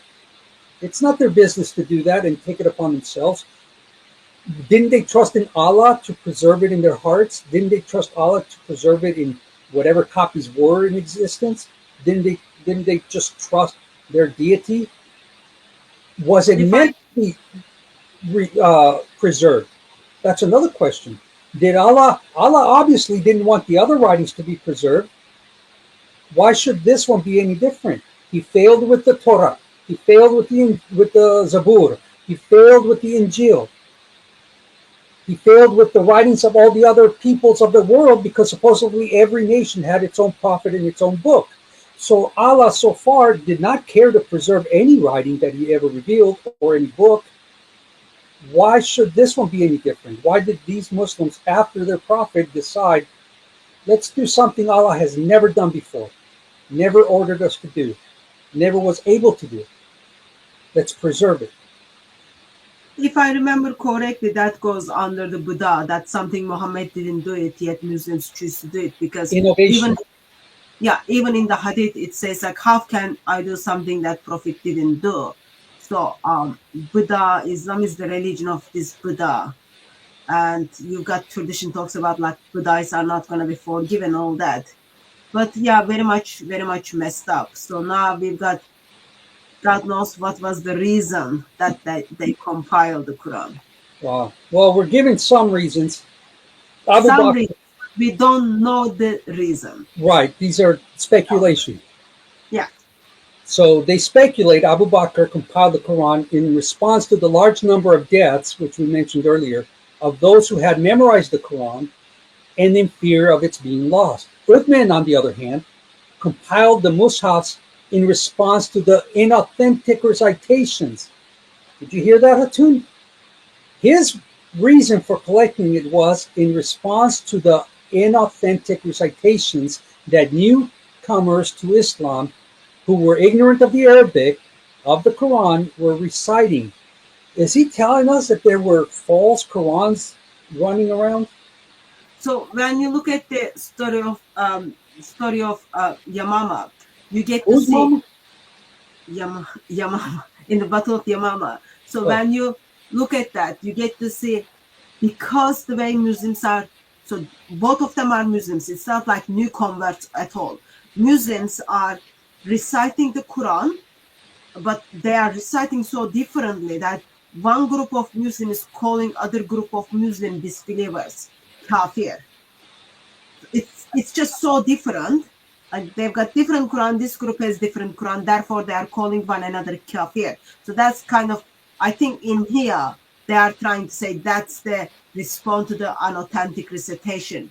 But it's just, that's like very kind of lightly taken away, because like when you call someone kafir, you are already putting death on their head, death call on their head in here. So that's what was happening, like they are calling one another kafir, therefore apparently according to one of the reason that Well, they the Quran. forgot the warning of Allah to Muhammad and why Allah took out Muhammad.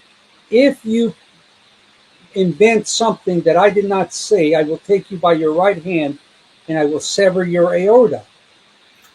Yeah, these Muslims apparently didn't know that verse, that warning, or didn't care. They said, we're going to invent something for Allah anyways. You see how all of these things have, there's repercussions, folks. There's domino effect. You knock one domino down, it knocks down the next one, knocks down the next one, and all of a sudden, everything is falling. It's just interrelated, interconnected, cause and effect. You mess with one thing, you mess with another. It has consequences. If these Muslims are reciting inauthentic Qurans, where are they getting them from? How is it that they have the confidence to contradict the other recitations and pretend theirs are correct? Who's dictating which one is the right one? Remember, it's all arbitrary, opinion, opinion, opinion. These sciences of hadith, sciences of the interpretation of the Quran came later because these issues were there. The fact that they were having problems, that they couldn't figure it out, caused them to say, oh, well, not in Hebrew, but whatever Arabic expression they had to figure out a way to explain all of this. And they're admitting in response to inauthentic recitations that the new converts to Islam were bringing. And then he says he wished to unite the Muslims on the proper recitation of the Quran. Well, So he didn't know that Quran is revealed in many different ways. Right. Which one was that? Living in the time of Muhammad and didn't know, therefore he's uniting. Something like Allah, out of kindness, Allah is revealing Muslims many different versions of something. And then Uthman is deciding, well, these many different versions are causing disunity. I'm going to unite them by compiling one way of it. And so early on, not a lot of time has passed between Muhammad and this, and already they have all these fabrications. And now we can say, okay, fine. So they can say, well, the devil, the shaitan, the enemy wanted to cause division. But remember, they believe that Allah will preserve all of this. Allah will deal with the not disbelievers, with the polytheists, with the innovators. They have these in their teachings and their doctrines that Allah will make them prevail. They will be victorious. So how is it that all these problems are arising so early on? From the beginning, it's just problematic. So that was the reason given, the explanation for why they differed, Abu Bakr and Uthman, why they decided to collect these Qurans or create the Quran, and therefore order certain. And then it says here, so he wanted to give the proper recitation of the Quran, and therefore ordered that the eradication of all other mushafs, so that the people would have only one mushaf in their hands. Eradication? Didn't somebody just recently get assassinated, murdered, because he decided to eradicate one book of the Quran, one Quran, and the Muslim side as so offensive that they thought it was okay to murder him? But here you have Abu Bakr, or no, that's Uthman, deciding to eradicate all of these other recitations, all of these other Qurans. Didn't see a problem with that. He wanted to standardize one. Muslims can do it. It's absolutely fine. Other day we were talking about it. The suffering that Quran went through under Muslims is very, very bad. It got burned. It got eaten by a goat. It had hot oil is thrown upon it. It tear down. People sell it for 60 dirham. People sunk it in river. And when Put it in Muslims drinks, right, for to save themselves from curses. They mix it in a drink. Make some kind of so when Muslims do all this, it's absolutely fine. But when non-Muslim holds it and then expresses that he has concerns by the teachings of Quran and then burns it, that becomes non-acceptable, and then they come and take your life for it. Very, very dangerous ideology this Islam is. Yeah. But So thanks, Sir Kadi, for pointing out, there were lots of nasty things happened to the Quran in early stage of Islam. Yeah, we appreciate this. Then the third difference is in the number of mushafs. Abu Bakr ordered to be made was only one, whereas Uthman ordered several. So he just wanted one. This guy wanted several made. Yeah, and even in that several, we don't know how many. Some traditions are 4, some traditions are 9, some traditions like God knows what, like 7. So we don't know. We can make up a number, Hatun. Why is our opinion any less worthy than theirs? Everybody has an opinion. Throw ours in. Yeah, why not? Why not? Challenge us. So then the next slide, page 138, continues the differences. So it's showing 7 differences. Since Abu Bakr did not face the problem of inauthentic recitations of the Quran, it's funny how only one guy was dealing with fake Qurans. The other guy, somehow, everything was pretty good. Did not have to take the step that Uthman did in destroying all other written copies of the Quran. Notice, he's calling it copies of the Quran. So Uthman did, in fact, destroy Qurans. It wasn't just fabrications that are not considered the Quran. He's calling them Qurans. I think when you look look through Islamic tradition, it is unjust to say, oh, Abu Bakr didn't face problem regarding the unauthentic recitations, because those recitations were available and still circulating. Those people were living still. But the main concern in the time of Abu Bakr was apostates and the zakat. So that's what his focus was. People were leaving Islam, and he just wanted their money. So that's what he did. He dealt with apostates. Therefore, that was the focus. Focus wasn't like, okay, people are start calling one another kafir, all that, because they were not dealing with that. They were trying to figure out whether zakat is part of Islam or not, whom we are gonna murder. And Abu Bakr zakat is thrown 2 years. Zakat is the extortion money. It's like the mobsters of our time, where they go to the store owner and they say, "Hey, give us some money, and your business will be protected." And the owner says, "Protected from who?" That's From us. jizya. Oh, zakat. You're okay. That's just So that's like money Muslims give to the Muslims to right. Okay, spread you're right. I confused, but jizya is the extortion money. Zakat is the money they give, and part of it goes to jihad. Yeah, so it gets distributed, and Yeah. part of it used to go to Muhammad, right? And he took 1/5. Yeah, because he was like very generous. He wanted to take whatever Yeah, he could.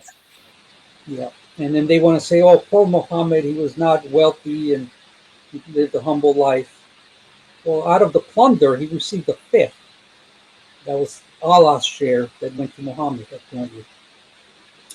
So then we have, so he's destroying the Qurans. Uthman's decision ensured that all future copies would have to rely upon the original Uthmanic ones. Now, do we have an Uthmanic Quran, Hatun, that we can verify that this is Uthman's Quran? No, we don't have. So then we can't know that. So if the purpose was that this would be the standard for all future copies, we don't know what we have then, because there's no original to test anything by. Earliest almost completed Quran is from 8th century, almost, and that's not complete. And that doesn't match with the current Quran we are reading. So there are lots of variations between them.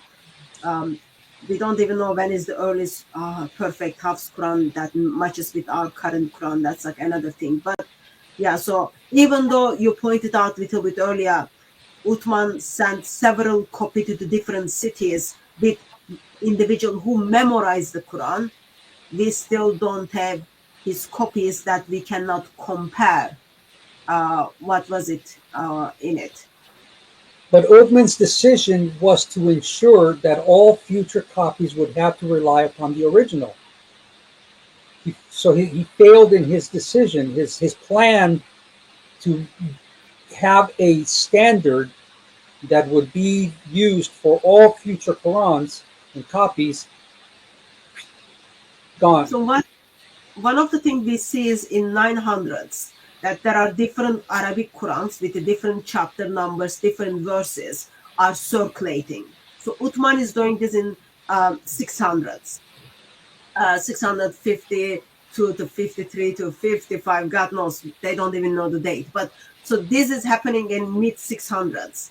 In 900s, we've got different Arabic Qurans with the different chapter numbers, with the different verses, additional chapters. So whatever Uthman intended, even though because his government, so kind of the one who has power, the one who has backup, kind of rules, it seems within 300 years, 200 years, it was not successful.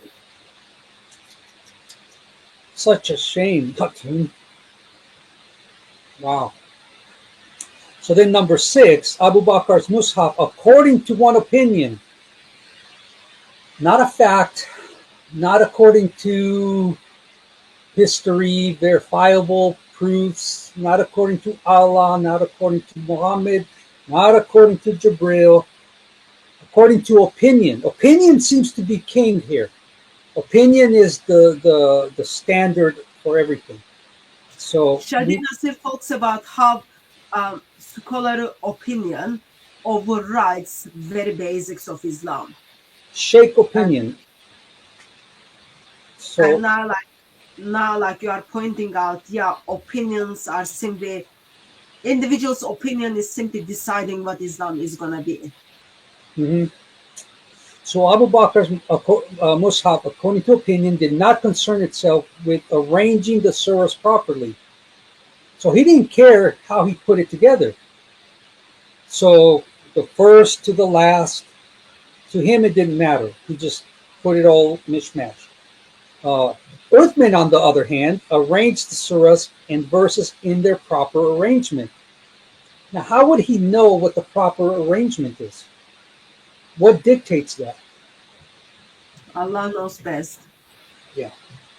We'll leave it there because one guy didn't care. The other guy supposedly, and we'll see that there was no proper arrangement. The Quran to this day is a total mess, chronologically speaking, amongst other ways.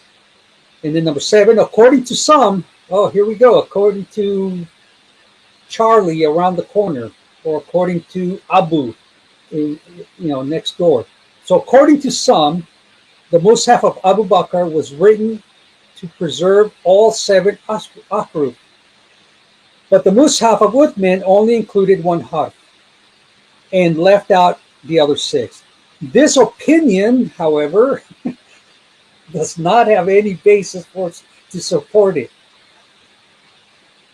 There are some opinions out there tells us, well, Abu Bakr's Quran had the 7 ahruf that as Quran revealed in 7 ahruf according to Islamic tradition.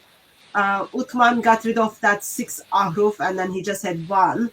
I shared this information, but I just wanted to express this has nothing to hold on, so this information cannot be trusted. Right. Don't you love Sirkadi? I love you, Sirkadi. So, anyways, I have the book in PDF. It's accessible. You can also order the book. And there was a clip I had. Am I able to share a clip on my phone through the screen, Hatun? Not on your phone, brother. If you needed to share a clip, you just like email it to me and then I put it on the screen. Well, when you play it on your phone, your phone must be just on the where the camera is, and then just like sound, everything needs to work. We can try, but that's, I'm assuming, is gonna give me another reason to kill you when I see you.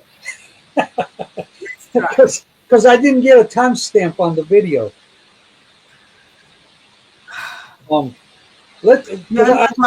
Not early Muslim opinions. Yeah, I've got material, but I don't know which timeline that I am looking in that material. Well, it is my opinion, Hatun, that it might work. And you know how opinions are king these days. So let's see. Are you able to transfer that to present it? Did you email me? I texted. Should I email it? Yeah, so there is a difference. In my opinion, there is a difference between phone and computer. In my opinion, I am doing the live stream from the computer. Okay, So- that does make sense. So we will reply to Hatun and attach from here. Short 1 minute, so it should be able to go through. Cannot attach. Attachment should be smaller than 35. I cannot share it according to the opinion of iPhone.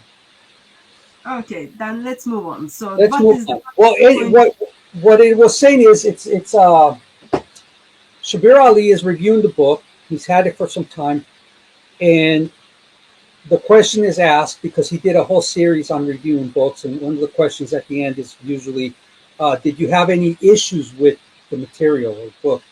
And he says, well, Yasser Qadi said this. So he doesn't say he has issues with it, but then he quotes Yasser Qadi, and Yasser Qadi is stating that that he wants to update the book because new information has come to light. That has, So if new information came to light means like, oh, some of those dead people got out of the grave and then they changed their views, probably. yeah, see, that's the thing. What I wonder does he think needs to be updated in the information? Does it have to do with the what is written on the Quran, what he would write as being the original Quran? Would it have to do with manuscripts? Would it have to do? And I don't know, since I don't really pay attention to Yasser Qadi, I don't know if he's ever come up with an updated version of the book. I'll have to look that up. But this is what Shabir Ali, and that was 2 years ago that Shabir Ali uploaded that video where he says that. Let me see if the sound is working. Now, is there something I don't like about the book? Well, and Dr. Qadi told me that he is working at writing something new on the subject, and he considers this. Can you hear it, brother? Yeah, it sounds good. Okay. Can I just confirm, those of you who are listening, if you were able to hear it or not? If that is the case, yeah, I hear the sound. Thank you, Phil. I love you, Phil, brother. Thank you for you are always there and you always fix things. Now, is there something I don't like about the book? Well, and Dr. Qadi told me that he is working at writing something new on the subject, and he considers this to be old. In fact, this was written more than 20 years ago. And since then, some new manuscripts of the Quran were discovered, rather old manuscripts were newly discovered, and that changes our thinking a little bit about the details of the history of the compilation and recitation of the Quran. So we need a more updated and modern information. But this book, it gives you a solid background on some of the basics of the traditional understanding of how the Quran came to be put together to be found in our hands today. So I would highly recommend this book as an essential bit of reading. This book has changed my life, and I hope that it will have an impact on yours as well. Maybe it will even change your life. Thank you for listening. This is so funny. Last part is so funny. He says like negative things about the book, and I'm just like, this book changed my life. It gave me of understanding how the Quran is being compiled. But yeah, apparently, actually, not new manuscripts came to light. Those manuscripts were their studies being finished, but they don't change the opinion of these Muslims have about how the Quran is being compiled, because manuscripts, finding like kind of figuring out the new manuscripts is not going to change the opinion of that person. That person, the one who is already dead, write it down what he thinks, and he's dead. So you can't just change the opinion of someone who's been in grave for. Well, hold on, Hatun. Let me object. Remember Zombie Mama? She changed her mind. Muhammad brought her back. She changed her mind, believed in Muhammad, and then she got sent back to the same way she was. It's possible. So what manuscript shows us is what was circulating in early days of Islam, in early centuries of Islam. So it is not going to change the opinion or add another opinion.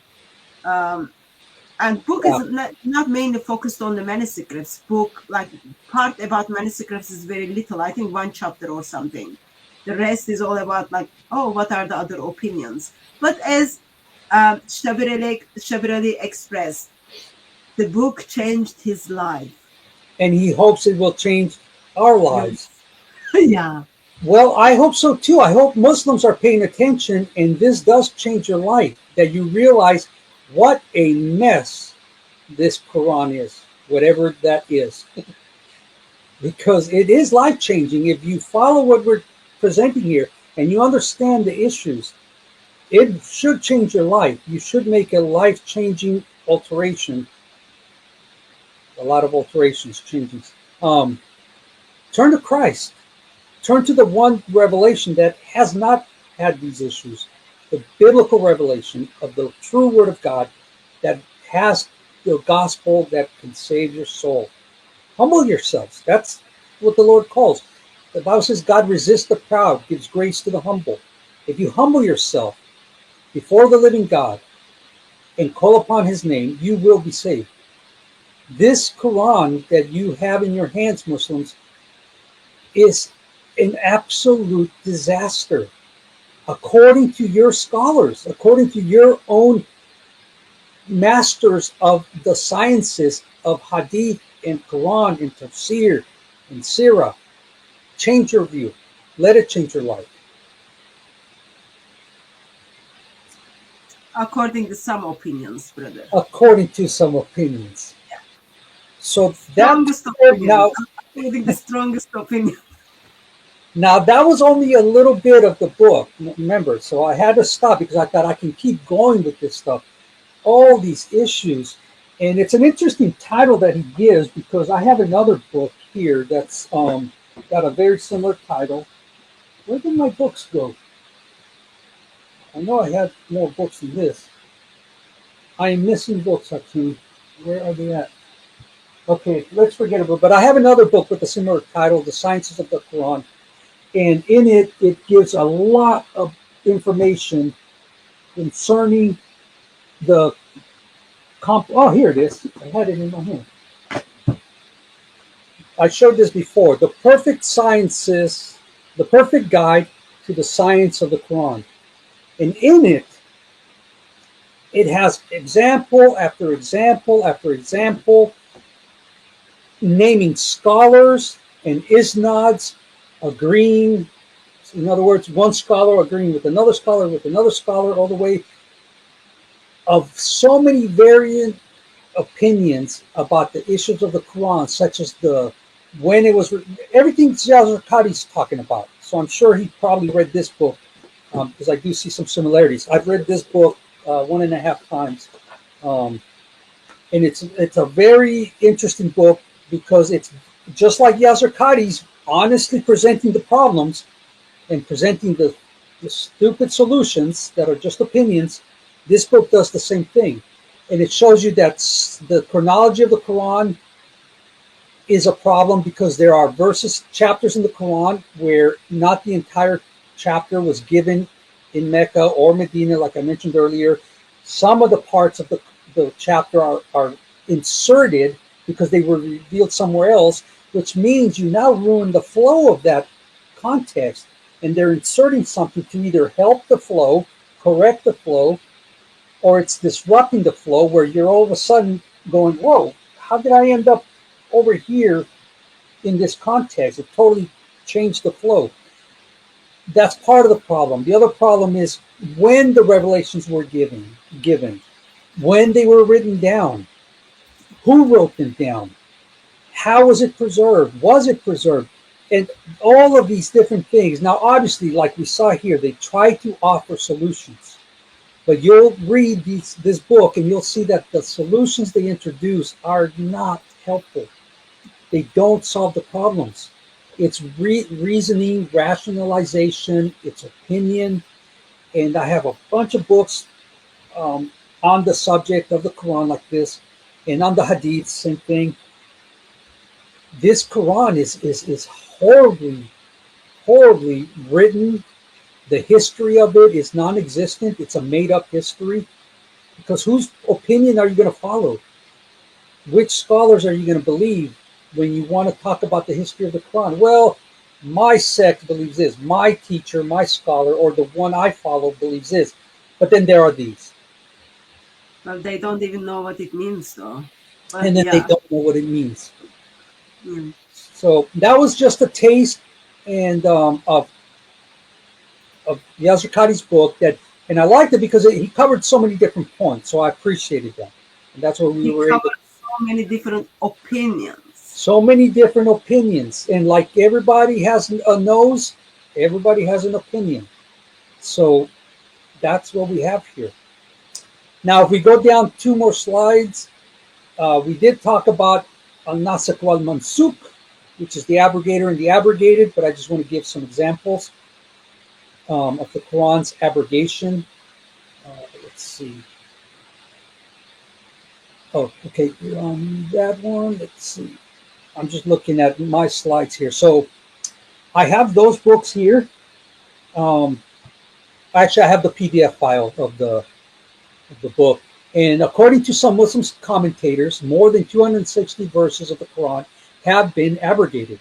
Others concede only 5 verses, while others deny there is any abrogation. So they can't even agree on abrogation. Some say They- 260. Let me just understand. So there are certain Muslims who has got opinion about things. States there are 260 verses of the Quran have been abrogated, but also there are others says only 5 verses. And others say none of them have been abrogated. Okay, So- so then options are 250 versus 5 versus 0. Right.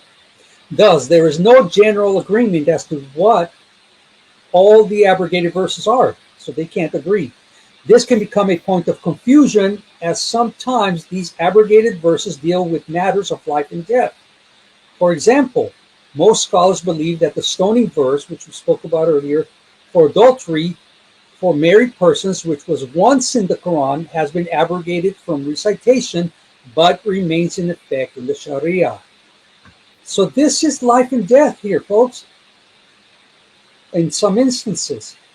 So let me just understand this. While if I remember correctly, Quran is identified as the word of God and it is well detailed, well explained, there is no contradiction in it, right?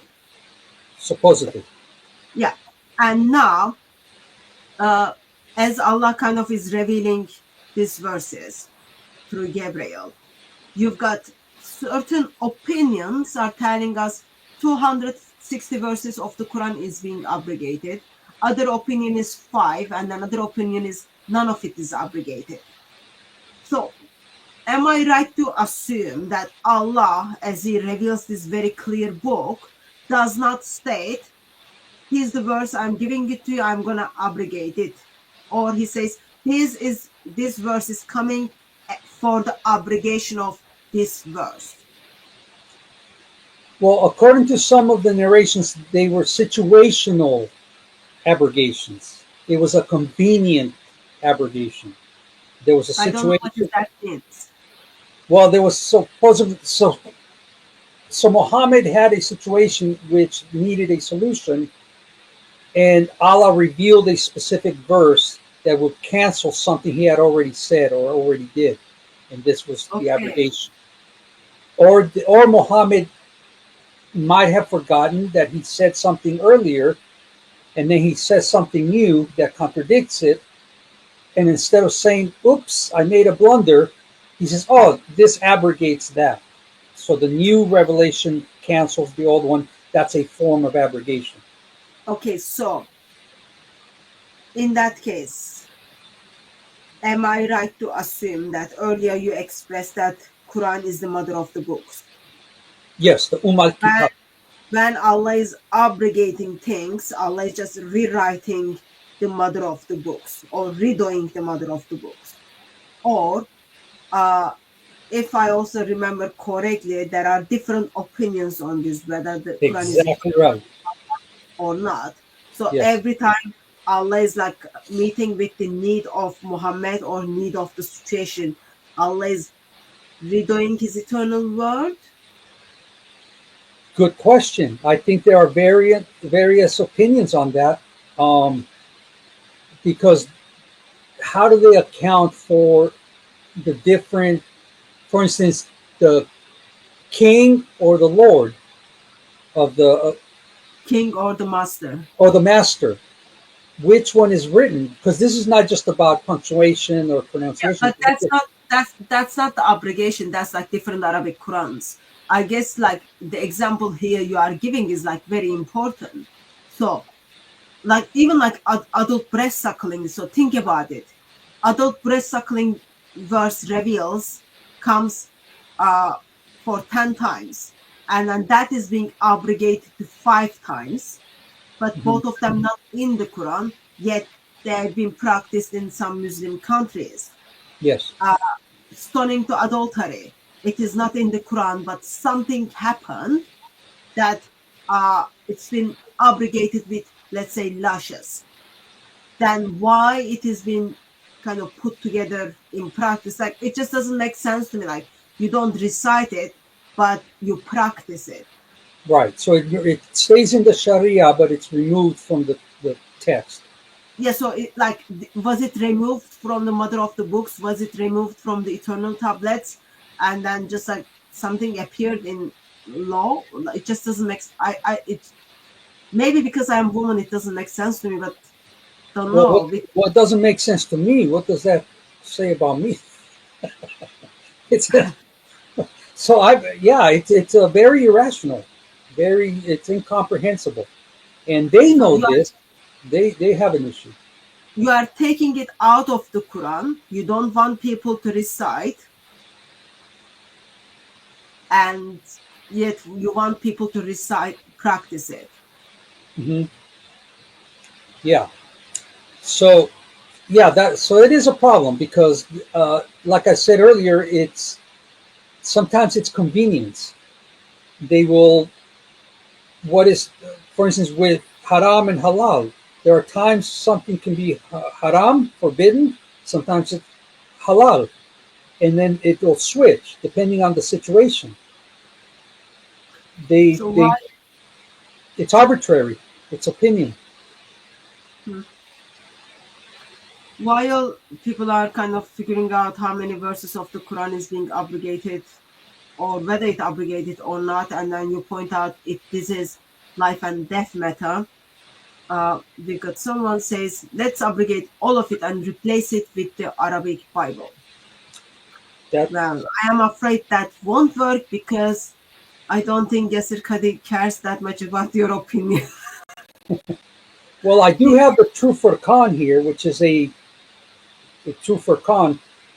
It's a work that is very similar to the Quran, where if you hand it to a Muslim, he thinks he's reading the Quran, but it's not the Quran at all.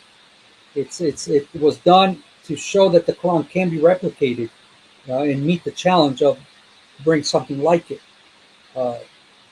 It's a very interesting work, but yeah. So replacing the Quran with the Bible, I think that's a good opinion that Muslims will kick against. But yeah, we want to bring the Word of God and chase away the darkness.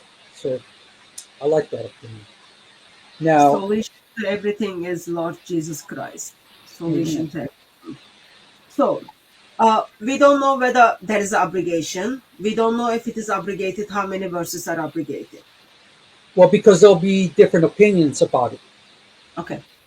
There's always going to be somebody that disagrees with the abrogation or not abrogation. So then we go to briefly. I want to mention the Asbab al-Nuzul because that's important, and that is the reasons and occasions of the revelation of the Quran, which the earliest known work on the Asbab al-Nuzul, as mentioned by Ibn al-Nadim in his first Fihrist. It's Arabic words. They should have used a foreign word in that place. Is attributed to Ali.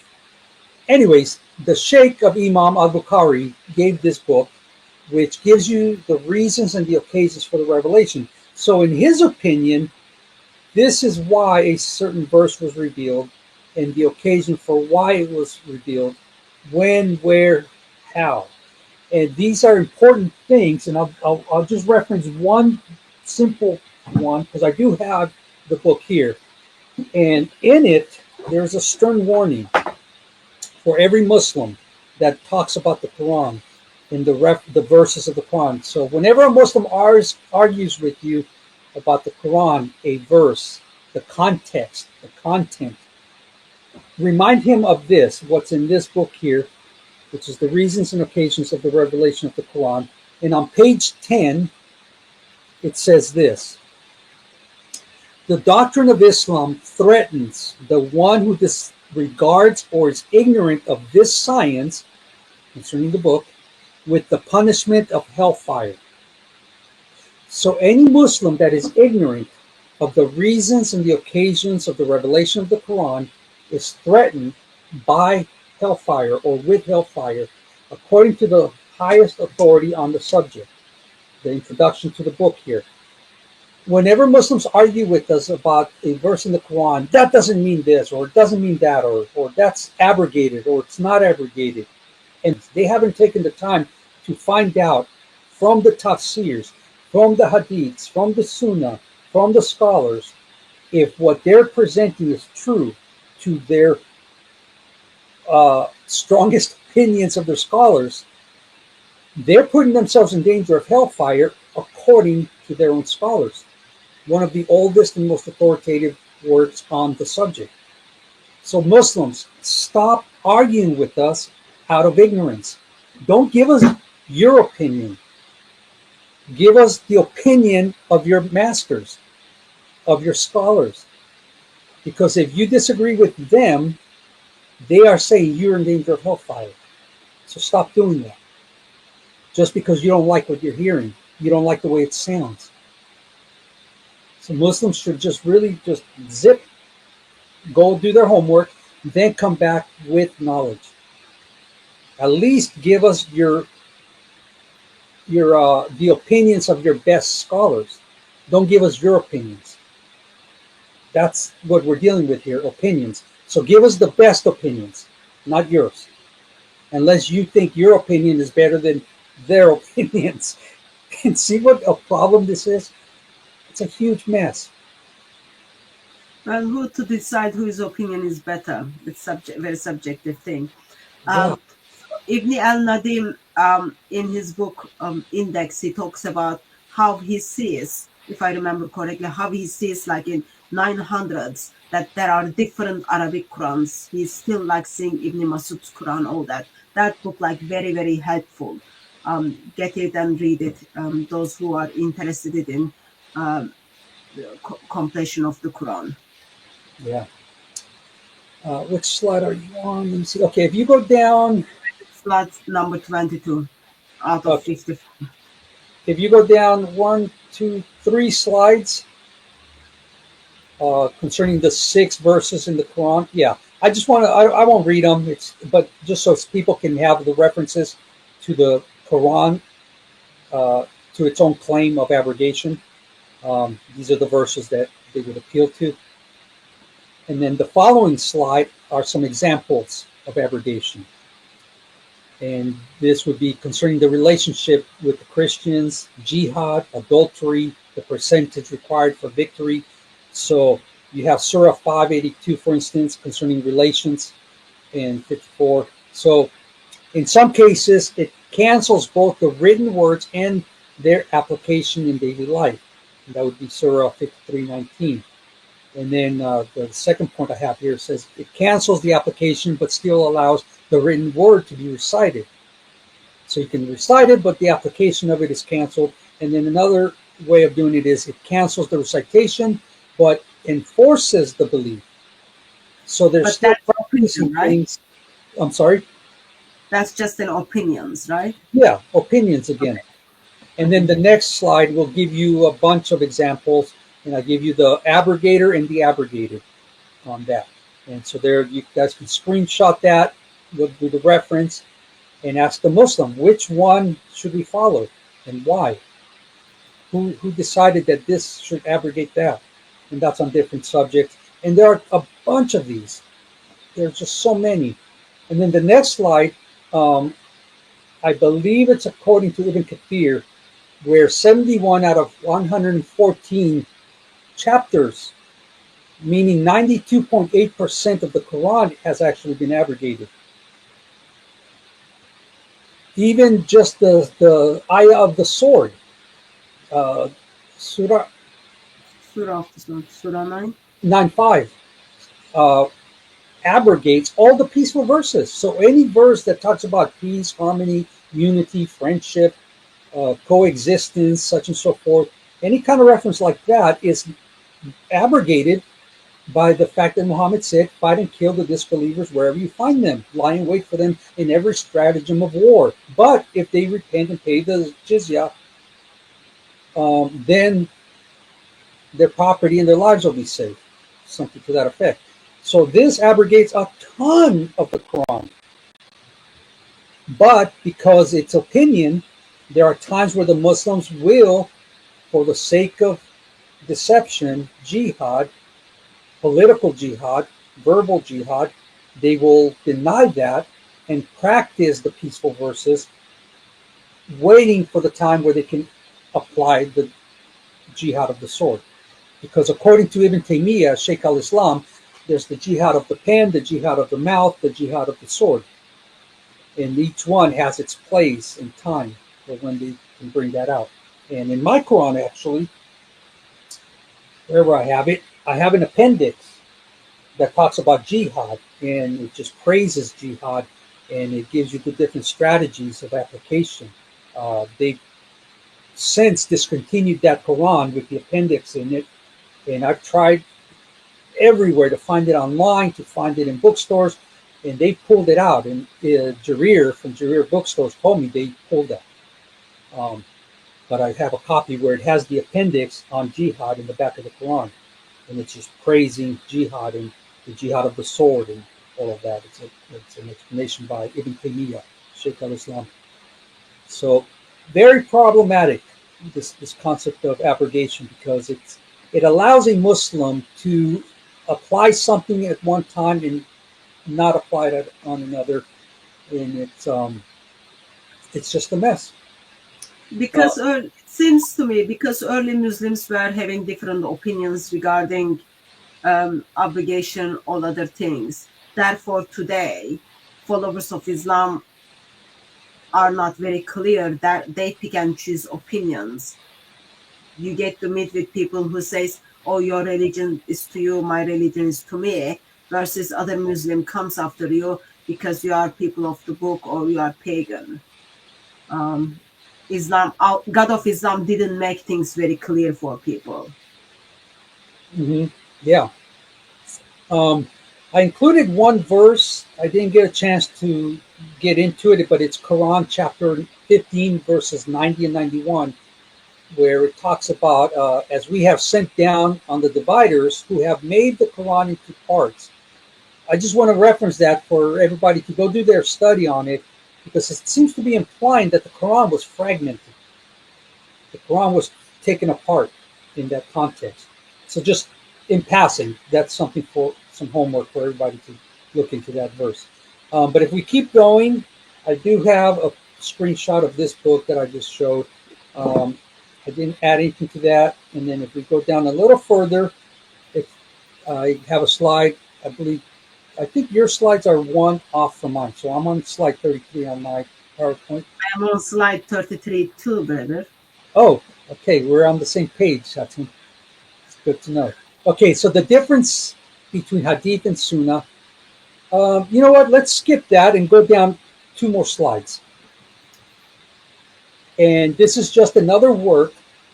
It's called A Critical Study and Edition of the Manuscript of Al-Du'afa, or Weak Narrations. And we'll stop after this, because this was just on the Quran. We didn't even get into the issues with the Hadiths. Maybe we can save that for another time. You want to speak on something and I switch it on you. Just kidding. I'll follow the word. Okay, so here we have a critical study edition on the weak narrations of Muhammad ibn Ismail al-Bukhari. So this is a critique of the weak narrations according to this opinion that were included in the works. And if we go to the next slide, we'll just read a couple of the sections that are in this PDF format of the book. Abstract. This thesis is primarily concerned with a study and critical examination of the manuscripts Al-Du'afa of Al-Bukhari, which is one of the earliest and most important manuscripts to be written on the subject of Al-Jarh wal Al-Ta'dil, disagreement and validity. Notice these key words where he's talking about the disagreement or validity. So there's a question there. There's disagreement. Um, the question of reliability. These are things that you need when you hear them, when you see them use this terminology. Stop for a second and think, oh, so they're disagreeing. Oh, he has a different opinion. Oh, he's not on the same page as that guy. So, oh, he's criticizing that one. Oh, he's throwing that one under the bus. This helps you understand that when the Muslims bring to you a narrative that says we only have one Quran, we have one religion, we're not divided, you know that they're lying or they're ignorant of it. And this is just an example of the hadiths. Now that we dealt with the Quran, just to get a little taste of that they have the same issue with the hadiths. So then he says, this thesis is one of the first to examine existing manuscripts of this work, and in it, 5 copies of the same manuscripts are compared. So 5 copies of the same manuscript are being compared. Why would you compare something if it's the same? So that's another key thing to pay attention to. It is one of very few studies in the English language that critically examines the books of Al-Jarh wal Al-Ta'dil to try to understand the methodology of its scholars and to attempt a reconciliation between their differing opinions. So what are they trying to do? They're trying to reconcile between their differing opinions. They're not in agreement here. So it's an attempt to produce a solution. At the same time, it will enrich the current Arabic literature in this field, as there has not yet been a complete study of this crucial manuscript in the field of hadith. So this is new.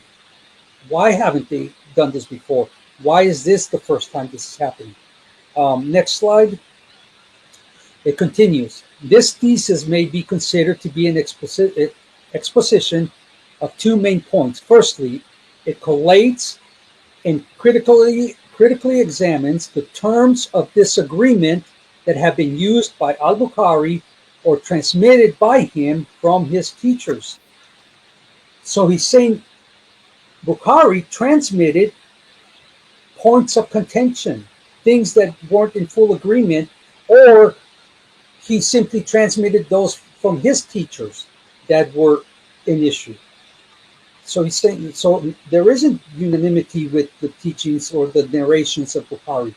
So he's trying to show that they're trying to reconcile these problems. And a comparison of his usage of these terms with other common opinions, more opinions regarding them. Also, a comparison is made between Bukhari's usage of these terms in his manuscripts with his usage in his other books.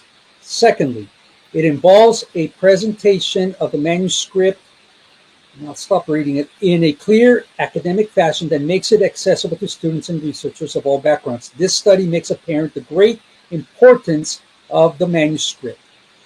So this is a big deal to them, and they're trying to figure it out. Why did Bukhari present this? Why does this guy disagree with him? Why did Bukhari use something here and then use the same thing over here, but there seems to be some kind of an issue? And then we go to the next slide. So again, explaining the aim. The aim of this study is not just to be a presentation of an accurate academic edition of the manuscript, or a study of its terms, or a criticism of the methodology of al-Bukhari in authoring it, but rather it intends to be a significant contribution in the field. And then I got into the next slide, and we'll end there. And here are the chapters. Notice the chapters in this edition, just so we realize just how messed up even the hadiths are. Page 26, opinions on the start of fabrication. The start of fabrication? So they admit there was a point where fabrications were introduced. Then he deals with fabrication of hadith during the lifetime of Muhammad. Wait a minute. So even while Muhammad was walking the earth, cleaning his garments, doing wudu, slaughtering people, having his fits, fabrications were being already circulated at the time of Muhammad. He deals with that. Then I'll go to the next bold letters. Fabrication of hadith in the year 660 or 661. Take a pick there. Then fabrication of hadith in the last third of the first century. First century, the last third of it. So there's more Okay, so fabrications. let's just bring it to my level, brother. Yeah, sometimes you are forgetting that I am woman. When it says fabrication, what does that mean, brother? Intentional distortion. Intentional lies. Yes. How intentionally they lied about what Muhammad said and did only 30 years after his death. How intentionally they lied about what Muhammad said and did only 10 years after his death. Hatun And not only that, in his how lifetime. intentionally they continue to lie about Muhammad's life. 2nd and 3rd century, 4th century, 5th century, even 21st century of Islam. It has not ended. Yep. Never. This is never-ending lies. Actually, No. no. This is never-ending intentional lies. That's very But- important. Intentional things. And although they include non-Muslims, the majority of this is dealing with Muslims themselves and with Muslim scholars, Muslim leaders. So this is what makes it even more problematic, that these aren't fabrications by the mushrikun, by those Jews and Christians, by the Zabians or whatever was out there.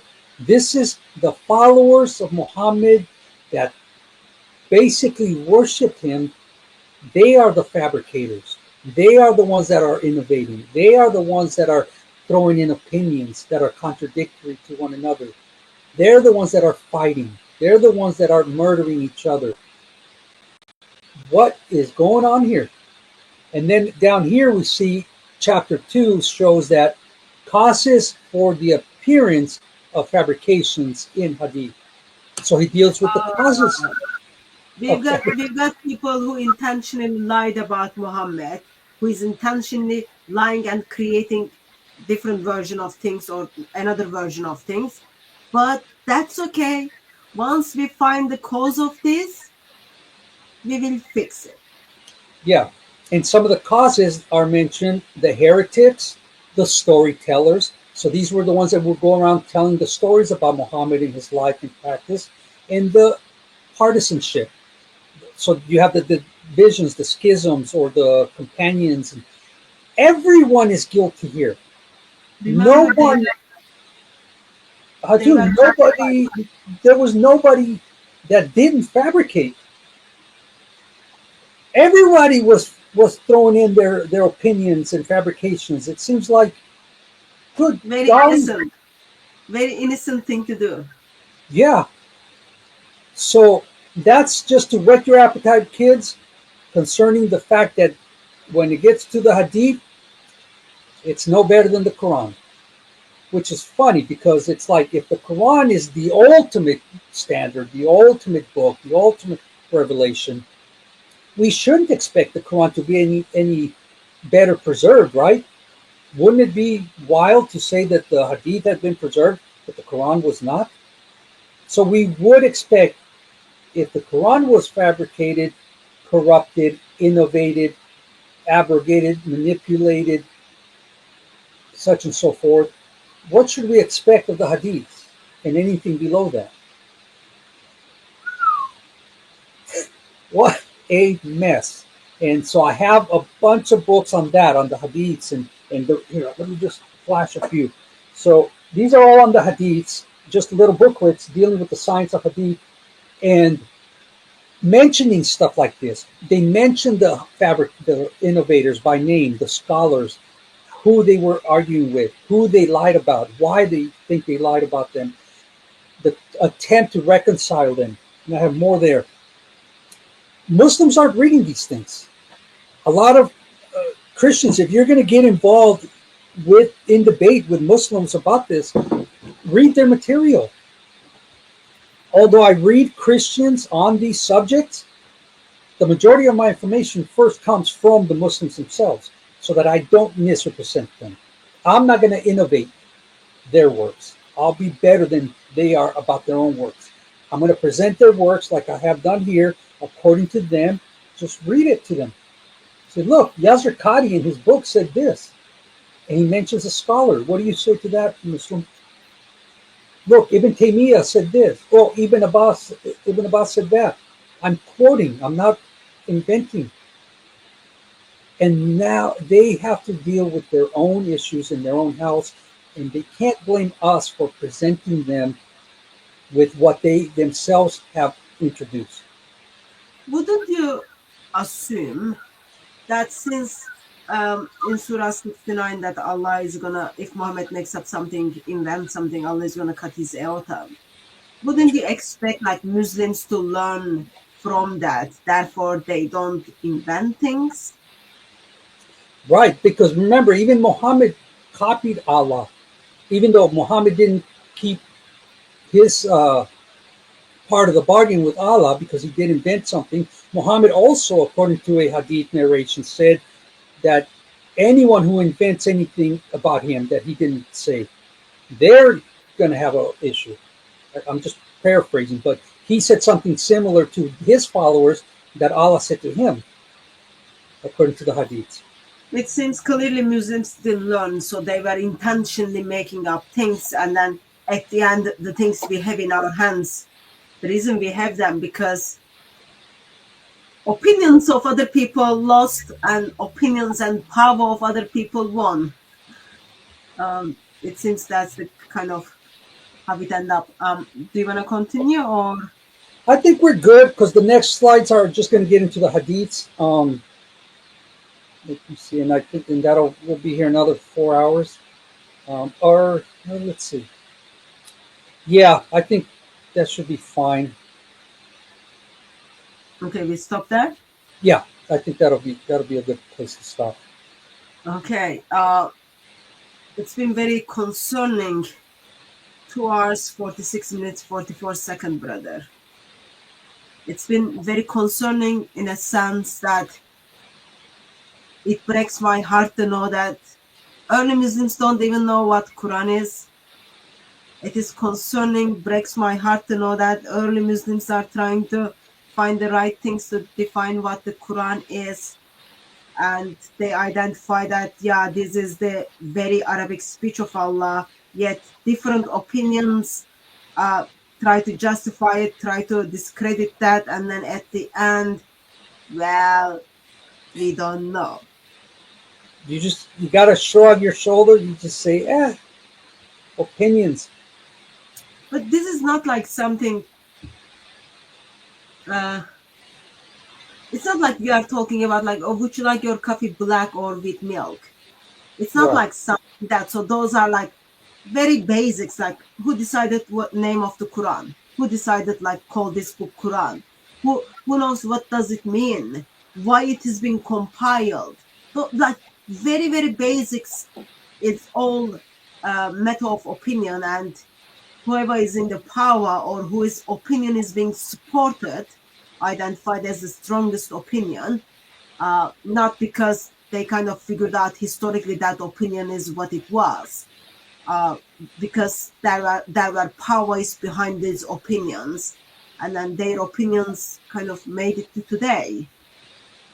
Well, these opinions have had consequences for 1,400 years that have caused suffering and pain and death and chaos. This is why the Bible is very clear. The Bible tells us, lean not on your own understanding, but in all of your ways acknowledge him. Take every thought captive, make it subject to the authority of Christ. You know, a foolish man follows his heart. We need to follow the Lord. Our hearts can deceive us. We can be led astray. We're emotional creatures. We're irrational at times. We need to test everything. We need to subject it to God's perfect, authoritative word. And since the Muslims don't have a perfect, authoritative word foundation upon which they can build their opinions, they're all over the place. We Christians go to the scriptures. When we say, what would Jesus do? You know, it's a little saying in the West. What would Jesus do? We're talking about it in a situational thing. The only reason we can say that is because we know the nature of Christ. We know his character. We know his heart. He's revealed it to us. And so we're using the foundation of the Bible and its revelation to live our lives in such a way that are in accordance to his will. So we can't say, what would Jesus do in this circumstance? Because we have the whole of Scripture, not just the words in red, the whole of the Bible to lead us and guide us as a perfect, infallible, incorruptible, irrefutable foundation. The Muslims don't have that. I think one of the things here is this is not mainly like comparing things of Jesus or life of Jesus to other opinions. In here, opinions are deciding what needs to be. Opinions are deciding what Islam is. Opinions are deciding what Islam, like opinions are simply overriding Quran. Imagine like someone turns up and then says, well, it is nice thing that Jesus says this, but I am overriding what Jesus is saying. Everyone would say like, that's not acceptable at all. But in Islam, you have is like, okay, these are the opinions overriding what Allah intended. And well, even though opinion is not supported today, that was the opinion, so we go for it. It's like, Yeah, well, you go to Allah- shop and this is what you pick. what they're showing us, Hatun, is that Allah wasn't clear as he thinks he was. Because if Allah would have been clear, there wouldn't be an opinion. We would just say, this is what Allah said, and it's clear. So when they Right. invent an opinion, they're only demonstrating to us that they don't think Allah was clear enough. So they need to help them out in a sense and clarify for him. You are comparing Allah with me then. I wasn't very clear what I asked you. So clearly. So Allah is supposed to be the best communicator ever, but individuals are stepping in and then trying to help him with his communication skills. Yeah, and I guess we also have to sharpen our listening skills because sometimes we don't listen too good. And when we think we hear something, we translate it or abrogate it and give our own opinion.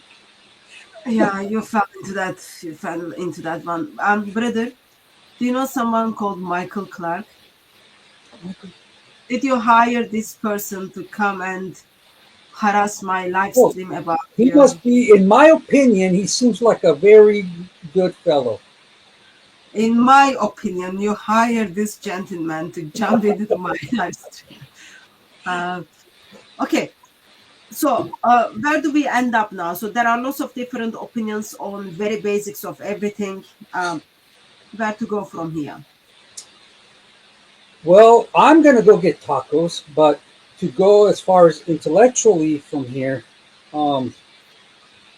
we go to our knees in prayer for these poor souls that are being led astray by such absurdities, clear absurdities, clear. It's like, how does one recover from this information that comes from their own camp? There's no way out of this for the Muslim. So we need to intercede for them because they're not doing it. They have no communication with God. Someone needs to step in the gap and cry out for their souls. So they're in ignorance. They're in darkness. They're the ones that have their eyes stopped and their ears stopped. And they can't see that because there is such a thing as self-deception. A person can deceive themselves into thinking they're in the truth or in the light when they're really in darkness. We know better. We've had the light shed upon us. Our eyes are open. Our hearts are open, enlightened. And we have a standard by which we can test these things. We can judge rightly. The Christian is the only one on earth that can make righteous judgments concerning life and godliness. No one else can. Not the Buddhist, not the Hindu, not the Mormon. The Christian is the one that has God-given authority and enlightenment through the Spirit of God to make spiritual judgments. And these things that the Muslims have been handed to by Islam, by Muhammad, if he existed, are darkness, and they're leading them straight into the pit. So we are the ones that come, and we do as the Bible says in one of the most often misquoted verses or misapplied verses, judge not lest you be judged. Keep reading. For by whatever judgment you judge, it shall be judged unto you. So it says, but when you judge, not if, when you judge a righteous judgment. In other words, don't be a hypocrite in your judgments. Be walking in the light, walk in the truth, walk in righteousness, be in the Lord. And then when you talk to somebody in the streets or anywhere else or online, and you pass a judgment on spiritual matters, you're doing it with a clear conscience. And you're doing it because the Lord is guiding you to do it. And so we're the ones that can come to the Muslim and every other person that's not a non-Christian and judge their worldview. We are called as Christians to do that. We're called to judge worldviews and dismantle the arguments. Yeah, take it and dismantle it for the destruction of the kingdom of darkness, the glory of God, and the salvation of their souls.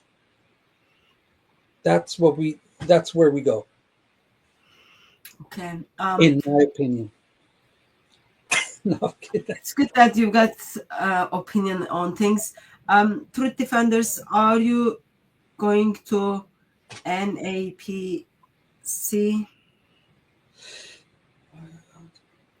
What does that stand for? Hey, it's Mel. God willing, Mel's a cool guy. We hung out in London. I think it should be Mel. God willing, we do it all over again, and go to the different places, conferences, the speaking, the gatherings. That would be awesome. Okay. Mm-hmm. Thank you very much for joining me, brother. Before I let you go, what is it coming up beside taco? It's just like focus on a serious part. What is coming up in your channel? What are you up to these days? How can people pray for you? How can people support you?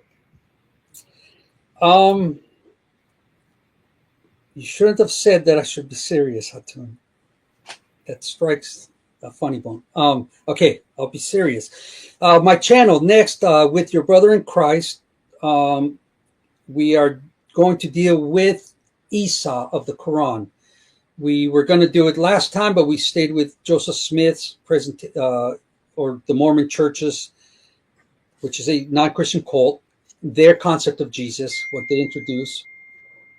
This next time, we're going to deal with Isa, so the Jesus of the Quran contrasted with the biblical Jesus, and we're going to show that the Jesus of the Quran is not the Son of God, not the Son of Mary, not the Messiah, not the Savior. So that's one of the things we're doing. And as far as my personal life, just pray for my health, my work, my studies, that this ministry online continues and grows, and I improve, I get better, and make things more presentable. Can you hear? And with your listening skills? My listening, Ate said I was crazy. That's the sound. You're cuckoo. No, that's like listening skills. My listening skills, because a lot of this is just I'm starting to put it together, kids. It's stuff I've used out in the streets, and I have a lot of presentations, and I have a lot of the books, but to do it in this format, I'm just it's a work in progress. So pray that it gets refined. And I want to be able to do this, Hatun. I want to be able to take the information, make articles so that then people can download the notes. So pray for that. Like a bulletin? Yeah, this way they can just download a PDF file of all the information and use it and do whatever they want with it. That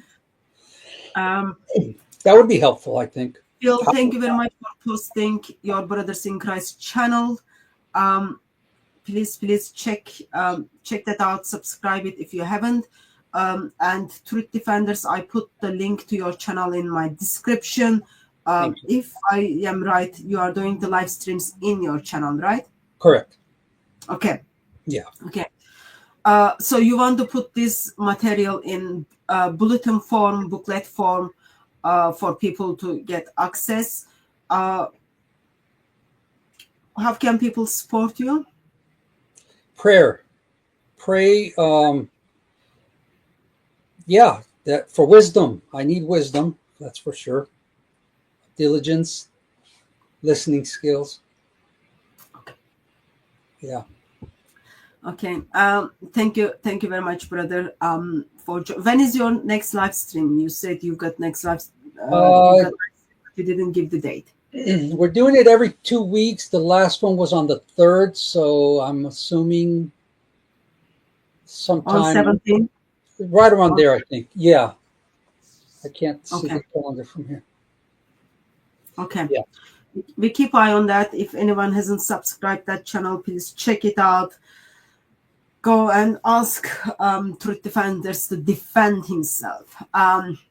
Oh yeah, I need to ask Hussein to go with me to go see the Warner. You don't need to go and see Warner. You need to go and preach him. That guy is very, very violent guy. He needs to repent and turn to Lord Jesus Christ before. Well, then you go with me, Hatun, because depend when it is. okay. Well, he's been there for a while. I only heard about him from Hussein when he was threatened. I never heard this guy until 2 days ago. Someone sent me the clip to say like, "Oh, did you see this video?" I was like, "What is that video?" That was the first time I heard of him. I'm not that much on social media. I don't know that what's happening in the world stuff. I'm not. Did you see the video I sent you with Hussein? Yeah, I have seen that, but you sent that video too late. You could send that video to me a little bit earlier. I could put up with the Warner. Apparently, the Warner. I put up this short video. There's this Muslim guy called the Warner, who is like almost beating this guy up because this guy called Julian, who just got into Islam, figured out that the reason there is Allah is because he called his dog Muhammad, and then dog winked back, and then the Warner grabs him.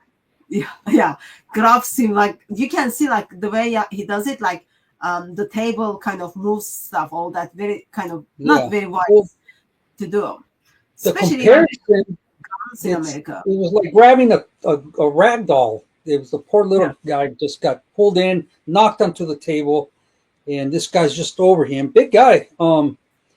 He's just a bully, and he needs to hear the truth. And yeah, so in that, Truth Defender brought to my attention last night that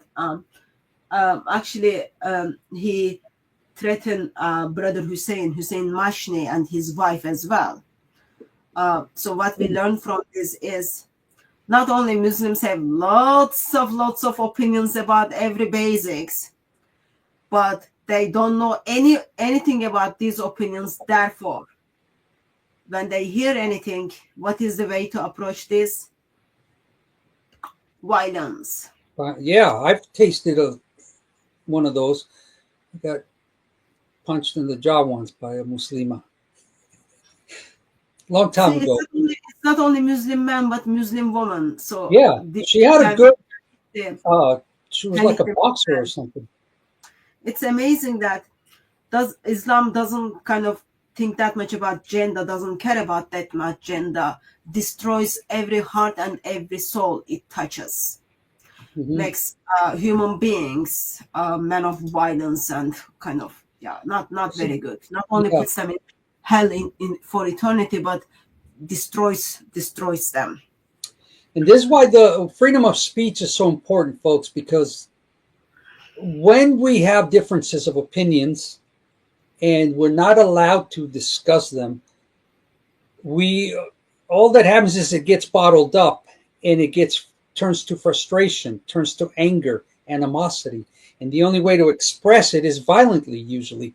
And so when a government or authorities suppress that, even religious leaders suppress that, the freedom of thought, freedom of expression, freedom of speech, they're only creating a problem, because you're not allowing a person to express themselves, to ask questions, to receive information, be it critical or positive. And that is what causes a lot of the tension. When we're allowed to sit down and talk to one another, it is so freeing. It is so liberating to be able to express our differences agreeably. And that doesn't lead to violence, other than when we don't. For instance, when it's just a yelling match and no communication happening, you notice the tension build and the aggression, and eventually someone ends up getting punched. But when they're having a discussion and both sides are being heard, it usually doesn't end in violence. It can, but it usually doesn't. So we need to continue to fight for the freedom of speech, the freedom of expression. We need to fight for the right of Muslims in Muslim countries to express themselves without the fear of consequence. They should be able to ask questions. They should be able to question things. They should be able to hear different opinions and worldviews. And that way they can make an intelligent decision. Why would you want somebody to follow something blindly, force them to believe? How that still doesn't put belief in their heart. Tricking somebody into believing something, you didn't really change their view, you tricked them. Forcing them to believe, you didn't change their heart, you changed the outward appearance where they're pretending to believe. So how does that benefit the person doing that to the other? But when you let them make their choice, and they make it a free choice out of an intelligent inquiry, now you've won somebody over, truly. And that's what we as Christians want to do. We want to lay it all out on the table and say, come, taste and see that the Lord is good. We have no fear of criticism. We have no fear. God is not afraid of the critic. God is not afraid of scrutiny. God welcomes it. Come on, test me and see if I am not God. See if I have not said these things and they come to pass. The Bible invites the critic to test it. If you think like that's like another topic, we can just like have conversation on it. But when you think about it, even in the garden, man and woman is questioning the goodness of God. People of Israel have seen how awesome God is, yet they are still questioning his goodness. Mm-hmm. Hosea expresses, my people are destroyed for lack of knowledge. Isaiah talks about, come, let us reason together. So God is not afraid of people are questioning. God is not hiding away or chopping someone's head off because someone questioned him. Eternal Son of God steps into the world while even he's just like in cradle, people are questioning him. To the cross, people are questioning him. Even today, people are questioning him. And that's absolutely fine. It should be absolutely fine. Once you start silencing, closing down the discussions and debates, yeah, that's what you are going to get. You are going to get people who try to find new ways to express their thoughts. Yeah. But for us to get away from that, all we need is Jesus Christ. Oh, that's all we need. Amen. He is answer to everything and everybody. And I think we will stop there. 3 hours, 8 minutes, 18 seconds, brother. Well, somebody was late, Hatun, so we could have finished earlier. It wasn't about being late, brother, but that's okay. That's okay. Thank you very much. All the thank you very much. All the different opinions you shared with us. No problem. Very, very grateful. It's just now we need to figure out which opinion Mr. or Mrs. Muslim follows and why. Right. That's what we need to figure out now. That is the key point right there. Why? Why are you picking this opinion? Or why are you making up your own opinion contrary to those opinions? So yeah, that's actually a very good point. The opinions are there. Now, why are you choosing this one and not that one? You don't need to be jealous because your opinion didn't make into Yasser Qadhi's book, brother. maybe in upgraded book, it will be updated book, it will be there. Yeah, new information. Yeah. Thank you very much, everyone who joined us in this live stream, as well as thank you very much, Brother Lewis, for joining us. We will see you in your live stream or in different platforms. And by God's grace, we will see everyone in another live stream.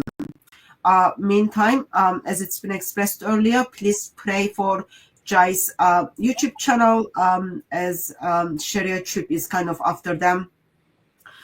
Pray for them, and by God's grace, we will see you again. Until I see you, may Christ crucified silent you with his love. Shalom.